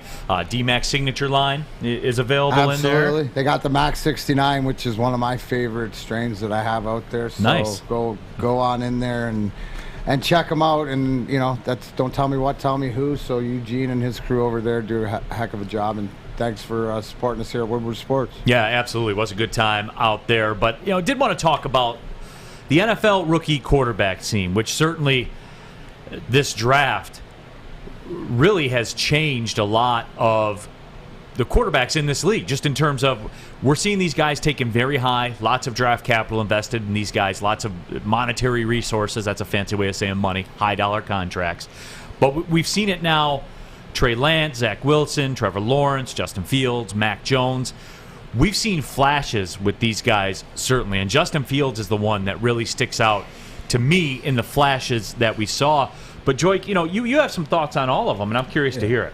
Yeah, so I'm going to tell you, I'm still high on Trey Lance, right? And the only pick he had is a pick that a receiver dropped the ball. Mohamed Senior dropped the ball through his hands, and I don't want to hear it wasn't high. He got both hands on it. No one hitting, slipped through his fingers. It was picked off by, Tavon Campbell. And that's his only pick. But like I said, I'm still high on him with a quarterback rating of 89.9. That's pretty good. Justin Fields, his quarterback rating right now is at 59.1. So Justin Fields has flashes, but right now, when me and Sean would talk about it, his favorite guy is a guy from BYU, Zach Wilson. That was his guy coming out. He loved him so much. And right now, Zach Wilson has the highest quarterback rating out of all the QBs at 154. Which really stunned me, Joyce, because when I watched the draft, and this was something, me and the guys, we get together, we watch the draft. The guys looked at him walking up to the stage, and it looked like the moment was really big for him. You feel me? Like, you know where I'm going. Like, it just looked like he was like, wow. And my buddy goes to me, he goes, bro, you're about to play quarterback in New York. If this moment is too big for you, what are you going to do out there? But he's been a 180 from what I thought it was going to be. Yeah. So, he's balling. All the quarterbacks in the first round, he has the best numbers. Yeah, it's not even close. And then Mac Jones, he comes and he's playing well. Quarterback rating of 91.1. And then, like I said, I like Trick Trey. I like Trey Lance. I like what he brings to the table. He just looks like he's just at home in that pocket. It looks like he's at home. And so, with that being said, he had 2 touchdowns. Zach Wilson has 2 touches. But right now, Zach Wilson's playing at a high level. And this is the first time that I can think of when we had every quarterback that was drafted in the first round in a position to go into a team and make a huge impact in their first season. I can't think of another year when this has been done. And all these quarterbacks are playing really well. Even Justin Fields, his quarterback rating is at 59.1, 9 for 19 passing. But overall, but he's had some splash plays. Yeah, but he had some splash plays, right? And he had some plays where nothing was there, and he was able to use his legs. Has 46 rushing yards, and so he's able to use his legs. And he's using his legs more than the other quarterbacks. My question to you, and we all saw the hit Justin Fields took, right? Yeah. And as a young guy, right? When you take that hit. And the way to be able to get back up, that shows a lot of toughness. And does it check a category, Joy, like you said before, when you knew that you could play in the league, or you knew that you were accepted? Is that like one of these things that the check mark? Yeah, I don't know. So that, when I told you I took a hard hit, but the hit looked worse than what it felt. Yeah, that hit looked hard on Justin Fields. But it might not have. Right. It might not hurt him as bad as we think it might have. But with that being the case, it was a hard hit. And for him to pop back up, continue to play and continue to make plays, that's huge. But what it also shows is that he has to either made the wrong call, the wrong read, or B, he didn't hit his hot route. Because when you have a free blitzer coming off the edge like that, you have to know what your hot route is. And you have to get the ball out quick because you don't have a blocker for that guy. Right. And so with that being said, you have to beat that guy with your arm. You have to beat him with your arm. There's no way that you can account for him. And, you have more guys coming than you have blockers. And so you have to hit your hot route. And I don't know if he didn't see that guy, which I don't think he did, because he must have thought he was free and clear, or it was a missing blocking assignment by the running back who went out into the flats. But by the way it looked, the running back ran right past him, so it could have been a pass play where the running back didn't have any blocking. He might not have any blocking protection. So, it teaches him a lesson. So not only does it show that he has a little bit of toughness, but it also shows that you know what? I don't want that to happen again. Let me make sure I make my proper reads. That's the Mike. O-line has 4 down in the Mike linebacker, and he has to be able to make those pre-snap reads. Well, you usually only learn that once, right? Like that happens, and then, you're going to learn. Yeah. So usually you're going to learn. The rule of thumb is you can make a mistake once. You don't make it twice. 2 things going to happen. You're going to be home, or you're going to be on IR. You're going to pick it. You pick. Because it's going to be one of the two. It's going to be one of the two. Fantastic fluency on our YouTube chat thread. Says, I also love Trey Lance. I would have passed on Fields taking the best OT in recent memory. Was the right thing to do. Draft your quarterback next year, plug and play behind a great offensive line. And I bring that up because we're all, as long as you and I do a show together, as long as we're all together doing a show, based on what happened last draft, when the Lions did pull the trigger and got Sewell, and maybe they didn't expect him to be there, and he was, and they found gold, they think, with being able to get him, they're always going to be linked. Mac Jones and all these quarterbacks are always going to be linked with the Detroit Lions as far as the organization goes. And this is going to be something where we talk about this often. We talk about it all the time. Help people understand, and when I say help people understand, Joy, help me understand. With Penei Sewell and coming in here, and he hadn't played in a long time, and they flip his position. For me, who's ignorant of it, you forgot more football today than I'll ever know in my life. Talk me off the ledge on with the Detroit Lions, and they draft Sewell, and he's supposed to be it.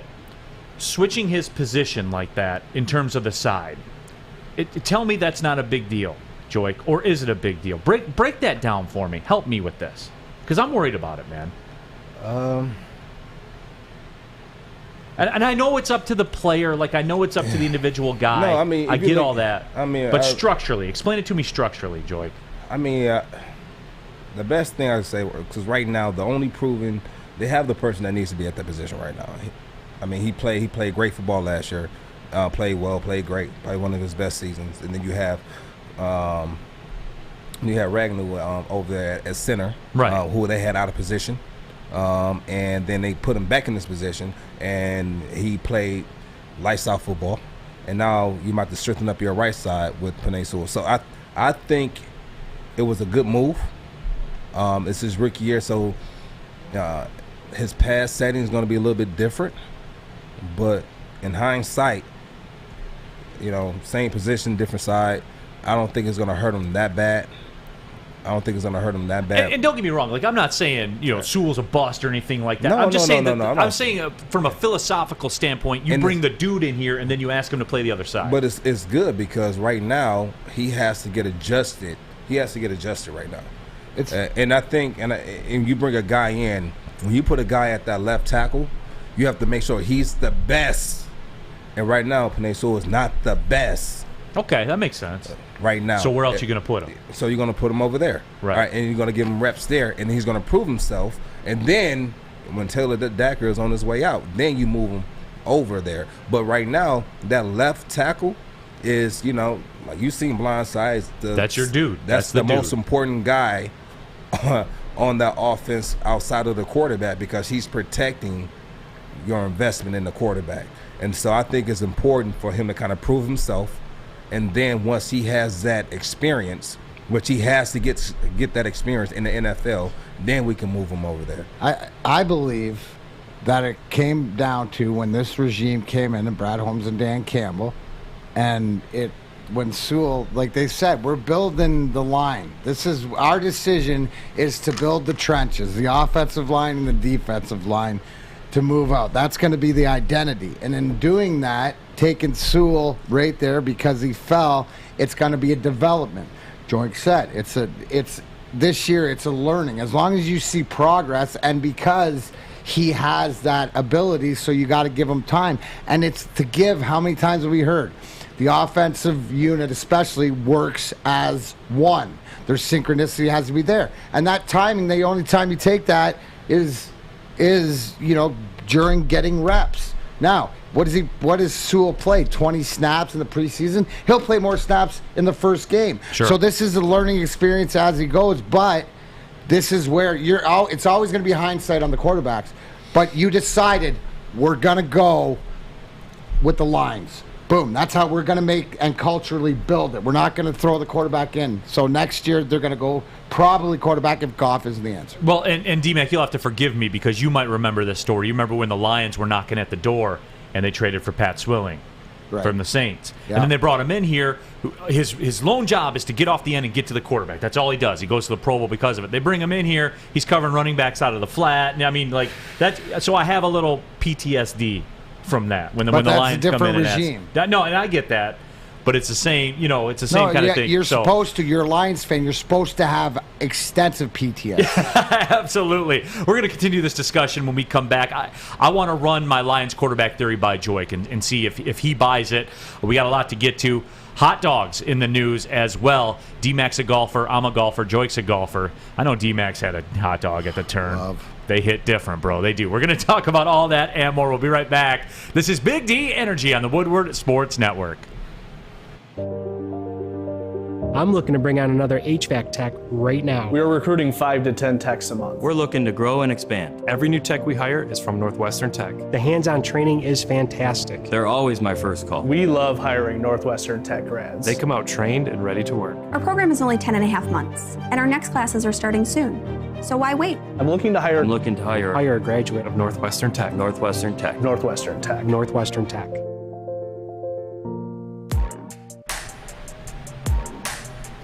Back at it here as we're coming down the stretch of Big D Energy. Neil Rule, Joik Bell, Darren McCarty with you. Fishes in the Bowl, looking for that corporate sponsorship of the Fish Bowl. Alex, pinch hitting here today as well. Happy to have all of you along for the ride. But we're talking about the rookie quarterbacks because this is going to go down, I think, as a transformational draft for a couple of franchises, good and bad.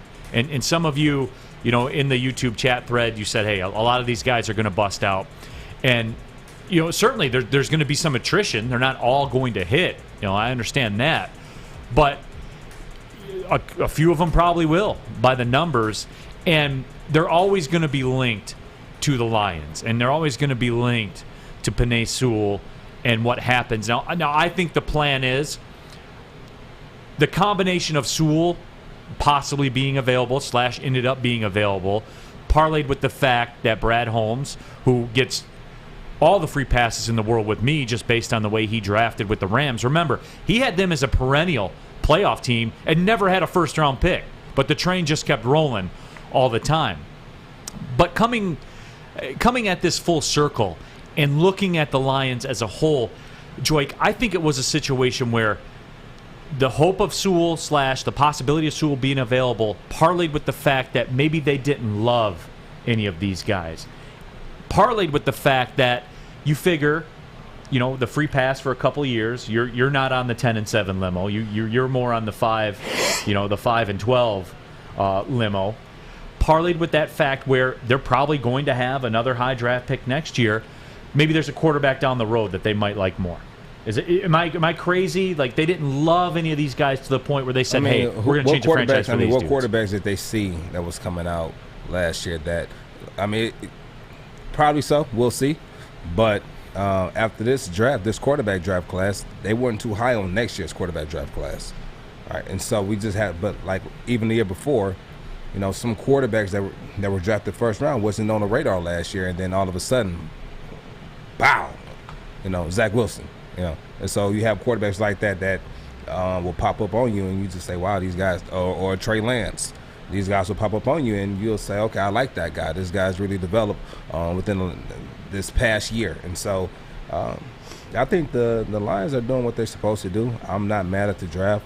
I think they did what they needed to do to help build this program from the ground up. And so I know it starts with a quarterback, but when you have a quarterback who's been to the Super Bowl within the last 5 years, you have a quarterback who just won a playoff game with a broken thumb, came back in and lead his team to a win, a victory, and has multiple playoff wins. I don't think you have to go out, and I don't think that's our number one concern right now. Now, next year or the year after, I would say, depending on how Goff plays, let's see. Do you think that timetable changes, though? If Goff comes out and struggles, and look, this isn't me, but the people that are out at camp, have said that Goff has struggled at times as far as training camp goes. Do you think that timeline is open to interpretation for the live? If it goes south for Goff this year, could that change the way they operate, or do you think that they have a cut plan that they want to do? I mean, certainly you have to adjust because variables change, but at the same point, do you think they have like a roadmap that they want to run?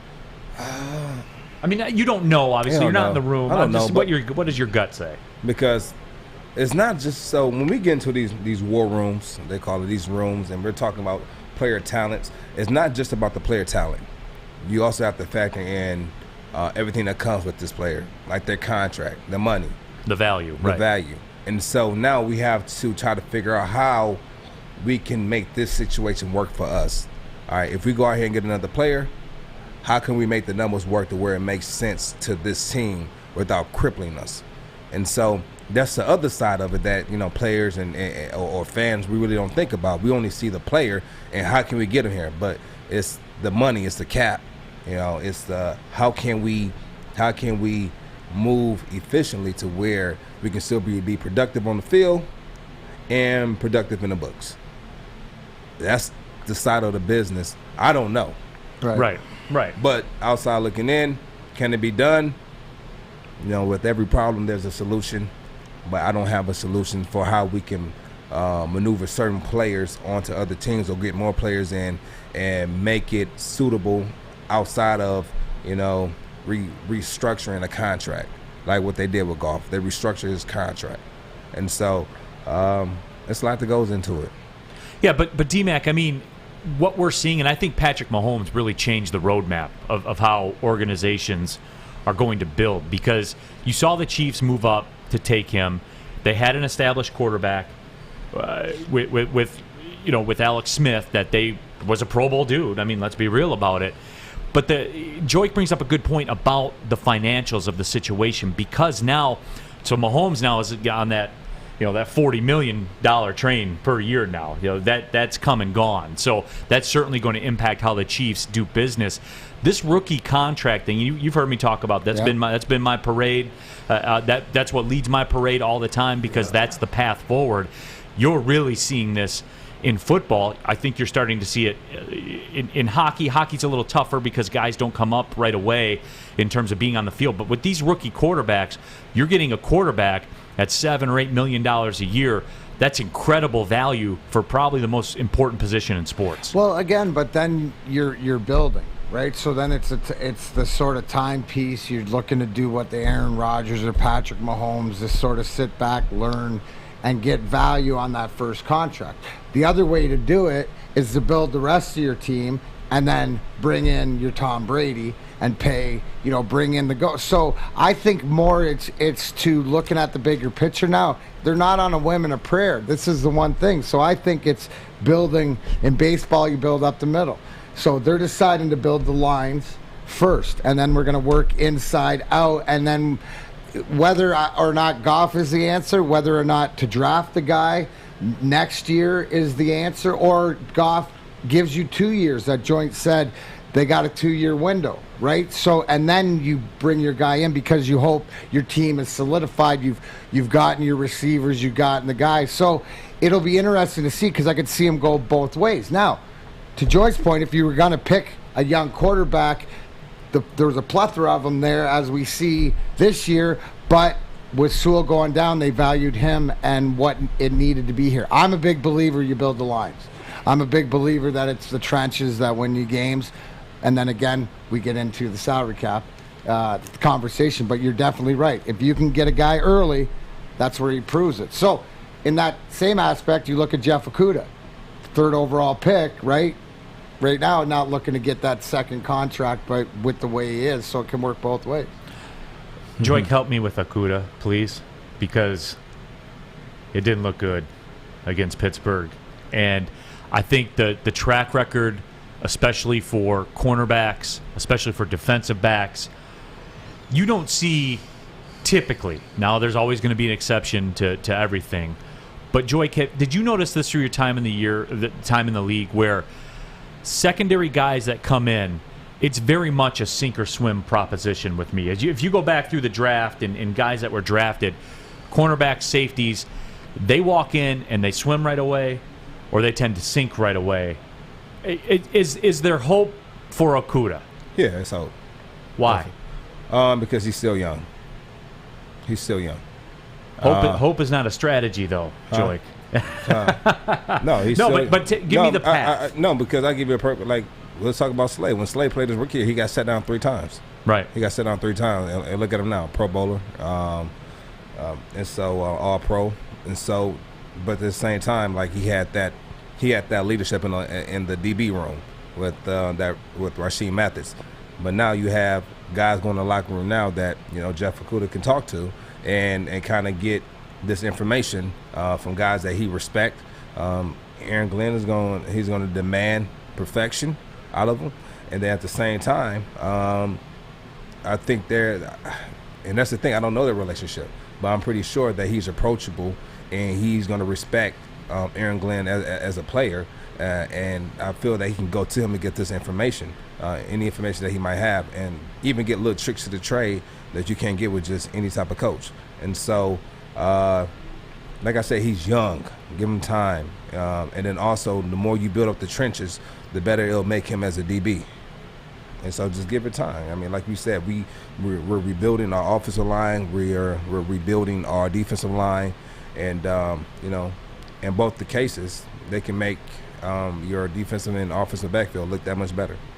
We'll wrap up the football discussion when we come back. The stadium situation's getting turned up in Buffalo. I want to ask the guys about that. Joik played in that stadium, so certainly, does Buffalo need a new stadium, Joik? It wasn't terrible. Wasn't terrible? Yeah. So the answer is yes. It wasn't terrible. It wasn't terrible.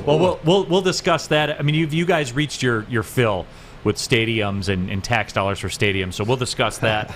Like what they needed to redo, they redid. They needed a new practice facility, and they redid the practice facility, and they put millions into it. And so when I went back for my visit in 2016, after being gone since 2010, I couldn't recognize it. It looked like a Class A facility, one of the best I've been to. Yeah, so we'll discuss that when we come back, and I'm curious to get your guys' thoughts, on our YouTube chat thread. Have you guys reached your fill with tax dollars for stadiums? We'll discuss when we come back. Joik Bell, Darren McCarty, Neil Rule, Big D Energy, Woodward Sports Network. Tony is a third-generation logger that has a simple, practical approach to life and work. That's why his Coast DX342 knife is perfect for him. The stainless steel blade is rust-resistant and made for all-weather use. And the double roll-lock safety ensures that it will never inadvertently close when he doesn't want it to. That's why Coast is trusted tough.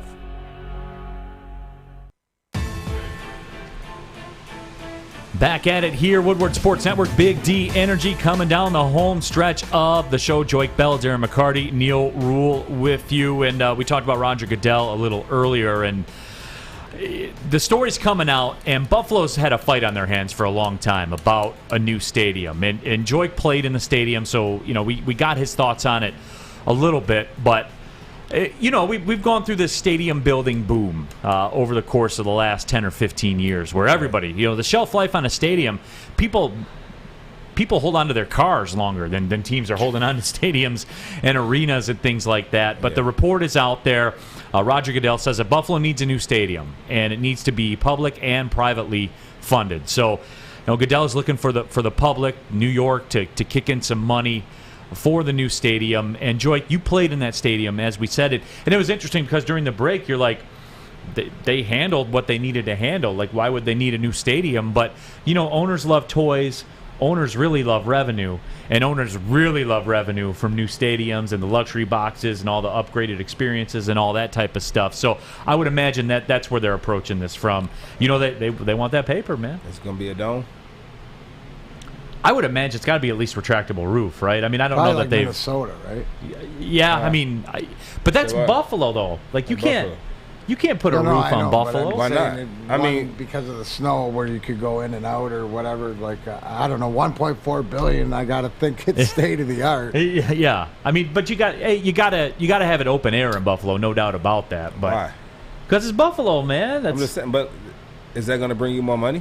Because have you seen the numbers for Super Bowls and cold places? And sometimes that's the biggest revenue for the city. No question. And so I think we had what was the last place that had a Super Bowl in the snow? What was the last place? And they didn't have a dome. New York. Right. It was Peyton Manning was there when they had it in New York, the new stadium and MetLife. But they had the heated field and all that stuff, so it wasn't, But the fans, the people who want to go to those cities, who want to stay in those hotels, because I think Detroit at one point in time, we wanted to bring the Super Bowl back here, right? And start having more big events here. But I think we were 2,000 keys below the level. When I say keys, I'm talking about hotel rooms to bring back these big venues or these big events back to the downtown. So if you look at downtown now, they're building more hotels, they're fixing the streets, they're bringing more businesses to downtown, and it's lively. We talked about it before, how lively downtown Detroit is. And so it's, for me, if they're going to build a brand new stadium there, they need to make it a dome. They just need to be a dome. I mean, I know Minnesota, they just rebuilt their new dome. Sure. Which is weird because the Bears, they don't have a dome, but the Bears don't own their stadium. The city owns the stadium, which is, I'm not going to say it's weird, but it's just But it's weird. But it's weird. But, it's weird. It's like the city owns the stadium, and so I don't know as far as their pull on what they can say about getting a new dome, because if anything, I would say the Bears need a new stadium before I would say Buffalo needs a new stadium. And then how they do it in Buffalo is that when you're on practice squad, I don't even think you stand on the sideline with the team. You're in the booth. At least that's how it was when I played. I was in the booth with the other practice squad players, and we watched the game from the suites. And so and the suites were okay. They weren't bad. And so but then it was a decade ago, and so. Yeah. But D-Mac, we're seeing this, though. I mean, the playbook's being run. Roger Goodell is the quarterback. He's calling the plays. The playbook, he works for the owners, everyone. I mean, make no mistake about it. He works for the owners. They're starting that process, though, D-Mac. And we've seen this playbook time and time and time again where if they want the Bills, and I mean Buffalo, if Buffalo wants the Bills to stay in Buffalo, they're probably going to have to pony up. It's the power play, right? Where you're seeing that these days it's almost like where Joik said not enough keys to come in the city. Well, Goodell's using that going around to the stadiums and saying, you know what? You want to keep them here, we need a new stadium or stuff like that. So, I mean, it's evolution. We know and we what need it's you like to pay here. for some of it. What's that? And we need you to pay for some of it, that's a the lot question. of it. First they drum most of up the conversation and try to get people going, and then it's like, oh, but by the way, you guys got to pay for this. Right, and absolutely. And the fans, I figured this would strike a chord with fans because this is a very hot topic as far as fans are concerned and everything like that. Machiavelli Sucks to Go says modern stadiums are horrible for fan viewing. Tammy Chin says LCA is a great place to watch a game. And Machiavelli said modern stadiums are only good for lower bowl and luxury boxes. And I think we see more of that perceived class divide coming into play, D-Mac, where the fan, and make no mistake, Darren, you know this as well as anybody, there's a difference between a season ticket holder and a fan a lot of times. Yeah. There just is. That's what it is, guys. And I think the fan continues to feel squeezed. Right. Well, they do, because every time, what is it?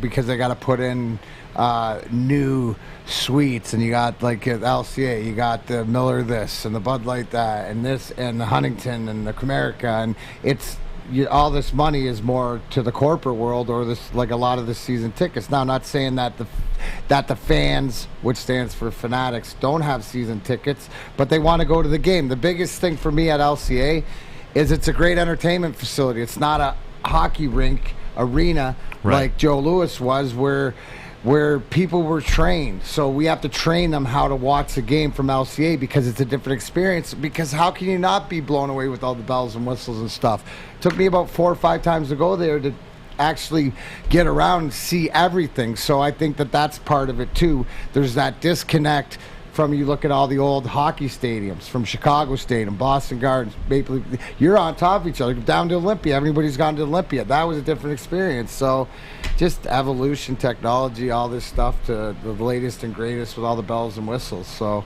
more bells and whistles these days means more money spent, probably by the taxpayers.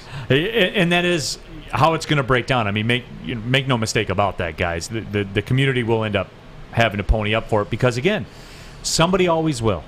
Somebody, if Buffalo says no, we're drawing the line in the sand, guess what's going to happen to Buffalo's football team, Joy? What? Move to Toronto? 100%. Toronto do want a team. How far away are we from an international NFL team? It's close.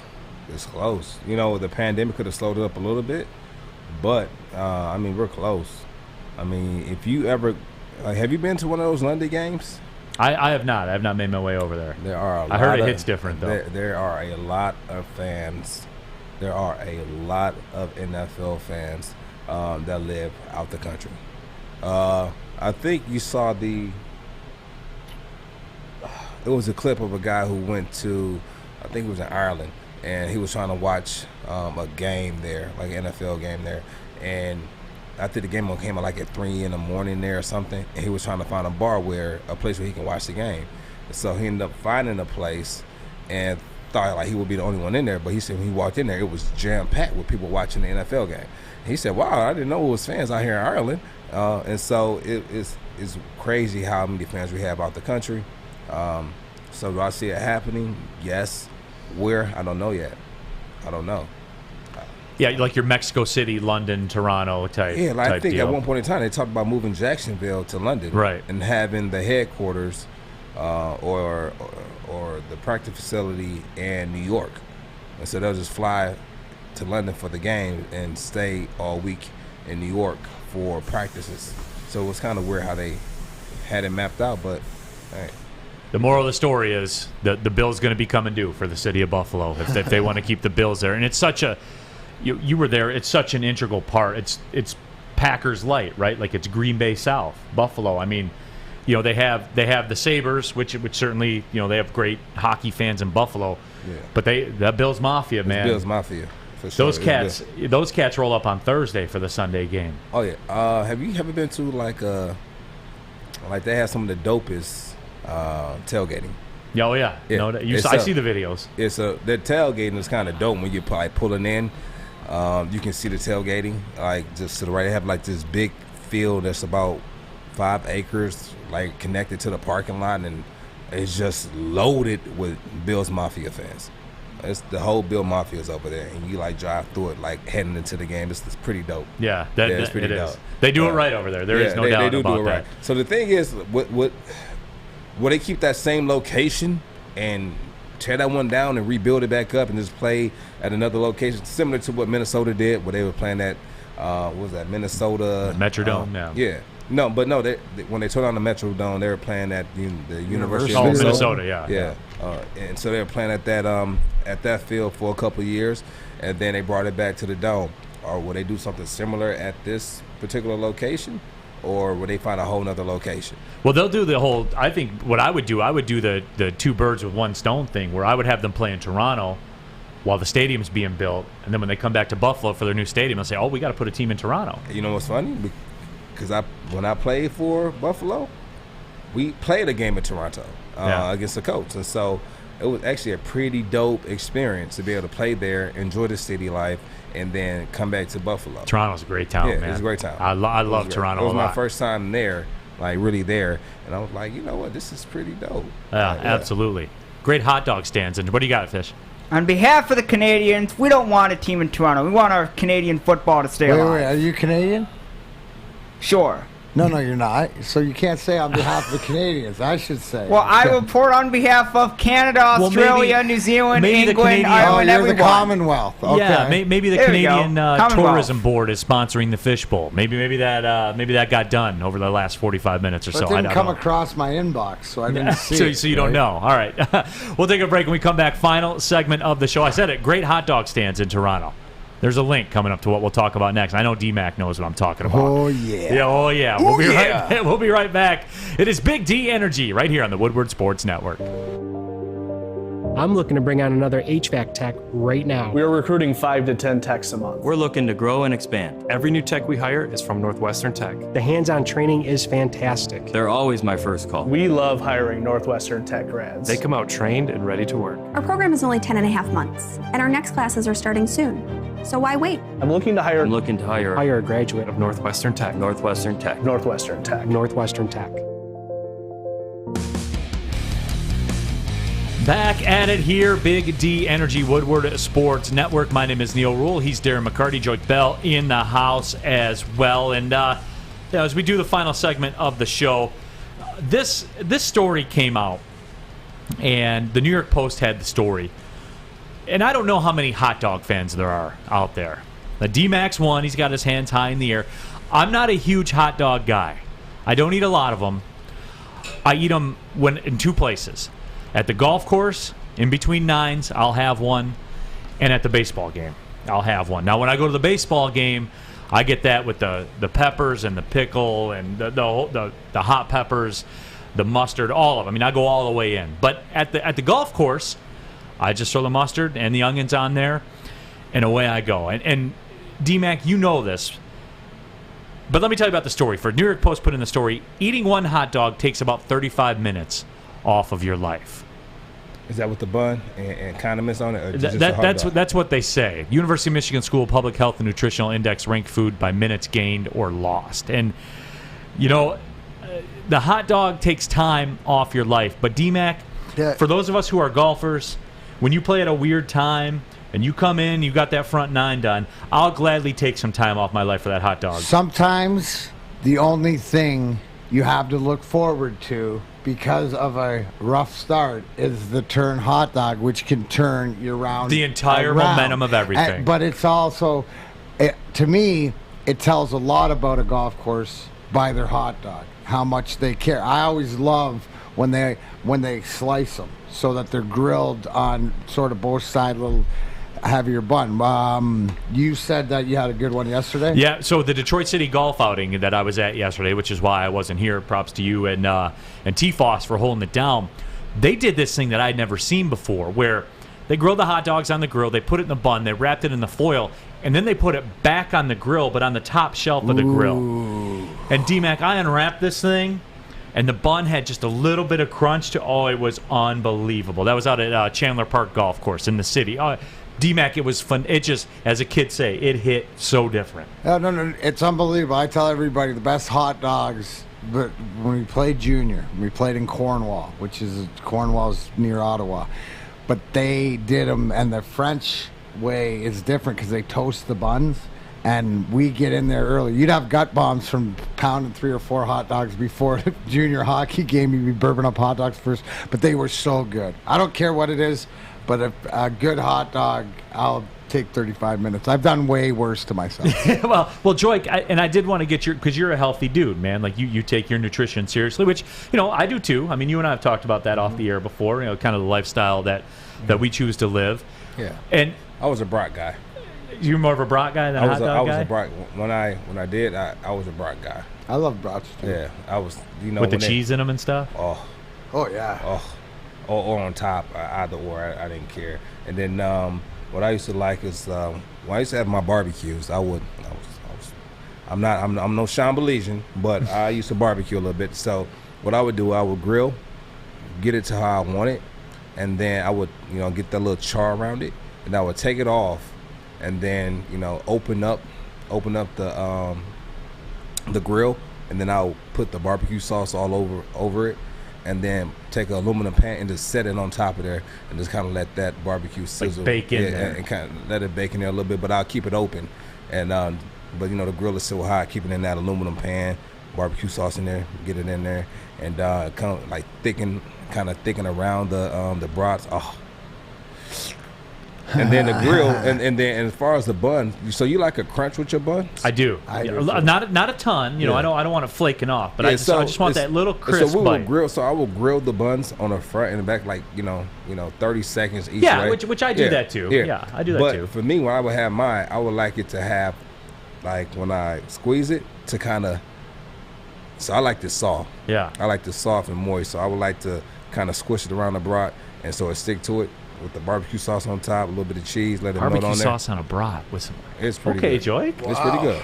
You still roll that way or no? Yeah, I was still. So I make the Beyond Meat brats now, but Okay. it's a homemade barbecue sauce. And so it's like a family recipe that we make and then put it on everything. Put it on everything. How are the Beyond Meat? Because I've been meaning to check into it. It's fire. It's all right. Get you through. I know it's fire. It's good, man. Some people like it better than burgers. My daughter cooks it, and They swear I by can't it. tell the difference. I swear by it. Because the homemade Beyond. barbecue sauce is gonna take care of it. Even if you don't use that, it's still all right. Yeah, Huh? you'll season it just like you'll season your regular burgers. You season it, you put it on the grill, and just the way I cook it, just takes it above over the top. But just if you just season how you like it, it's fine. I don't know how people don't. If you haven't tried Beyond Meat, go try Beyond Meat. I didn't say impossible. I said Beyond. It's a difference. It's a difference. We got some thoughts coming in on the YouTube chat thread. There's a very large range of sausage quality. It's a lot like beer. That's by Here's Johnny, and that is true, Joy. What? The quality of sausage that is out there, or the quality of brats, and even the hot dogs as well. This topic is very befitting for this show.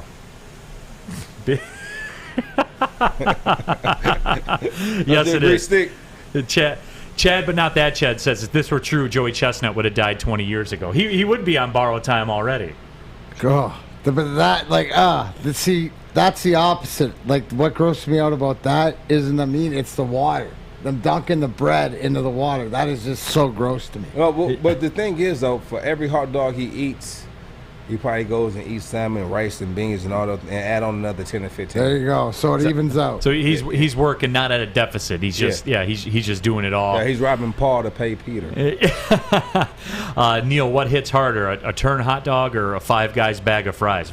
Ooh, back in those my French fry days. Guy bag of fries is so good too. Oh man, I know, right? My question is, In-N-Out or Five Guys? I know what my answer is. I want to get you guys say. Me, I'm more of a Five Guys guy. I've only had In-N-Out once when we played out in L.A. when we played UCLA, and it was good. Don't get me wrong, but I think that the people I rolled with hyped it up. It couldn't live up to the hype that they gave. D-Mac. Five Guys is more Five Guys. not more gourmet. Like it's that next level, and the fries put it over the edge. But I like In-N-Out too. But just I think I go with no, it's like cardboard. The fries taste Five like Guys. cardboard. Yeah. So people are intrigued by your barbecue sauce on brats. Oh yeah, I'm telling you, it's any specific kind of barbecue sauce. It's homemade. Like Sweet Baby Ray's. Or, he just does the homemade stuff. It's homemade. It's a homemade barbecue sauce. You get a homemade barbecue. Yeah, you get the base, and then we add in all of our ingredients into it, and then we leave it on the stove. It has to warm up, and it's one secret recipe that you would not think you would put in barbecue sauce, but you put it in there, and it's brown sugar. No. Oh. That's typical. Good guess. That's typical, but no, not brown sugar. But when I made it I would have these big barbecues in the summertime. I have about 40, 50 people over, and we'll eat, and they'll be like, what's in the sauce? And I had my best friend say I need to bottle it up and sell it. But no, this is family recipe. That's it. I got to get the invite to that next barbecue, Joey. I haven't had one in a while because I don't eat meat anymore. And so I'll think about it. Could you do Beyond Meat? Yeah, barbecue? I can do Beyond Meat that. with brats. I can do all that. Yeah, that's cool. Let's do it, man. We are going to do it. Guys, appreciate everybody interacting with the show. Detroit Batter 313 says, D-Mac, I actually met you at a Five Guys a few years ago. No joke. Yeah, I'm telling you. It used to be one around the corner from my house. It is great. Big thanks to everybody for interacting with the show. Joy, D-Mac, you guys are great. From Big D Energy. Big D Energy, Woodward Sports. Well, see you later.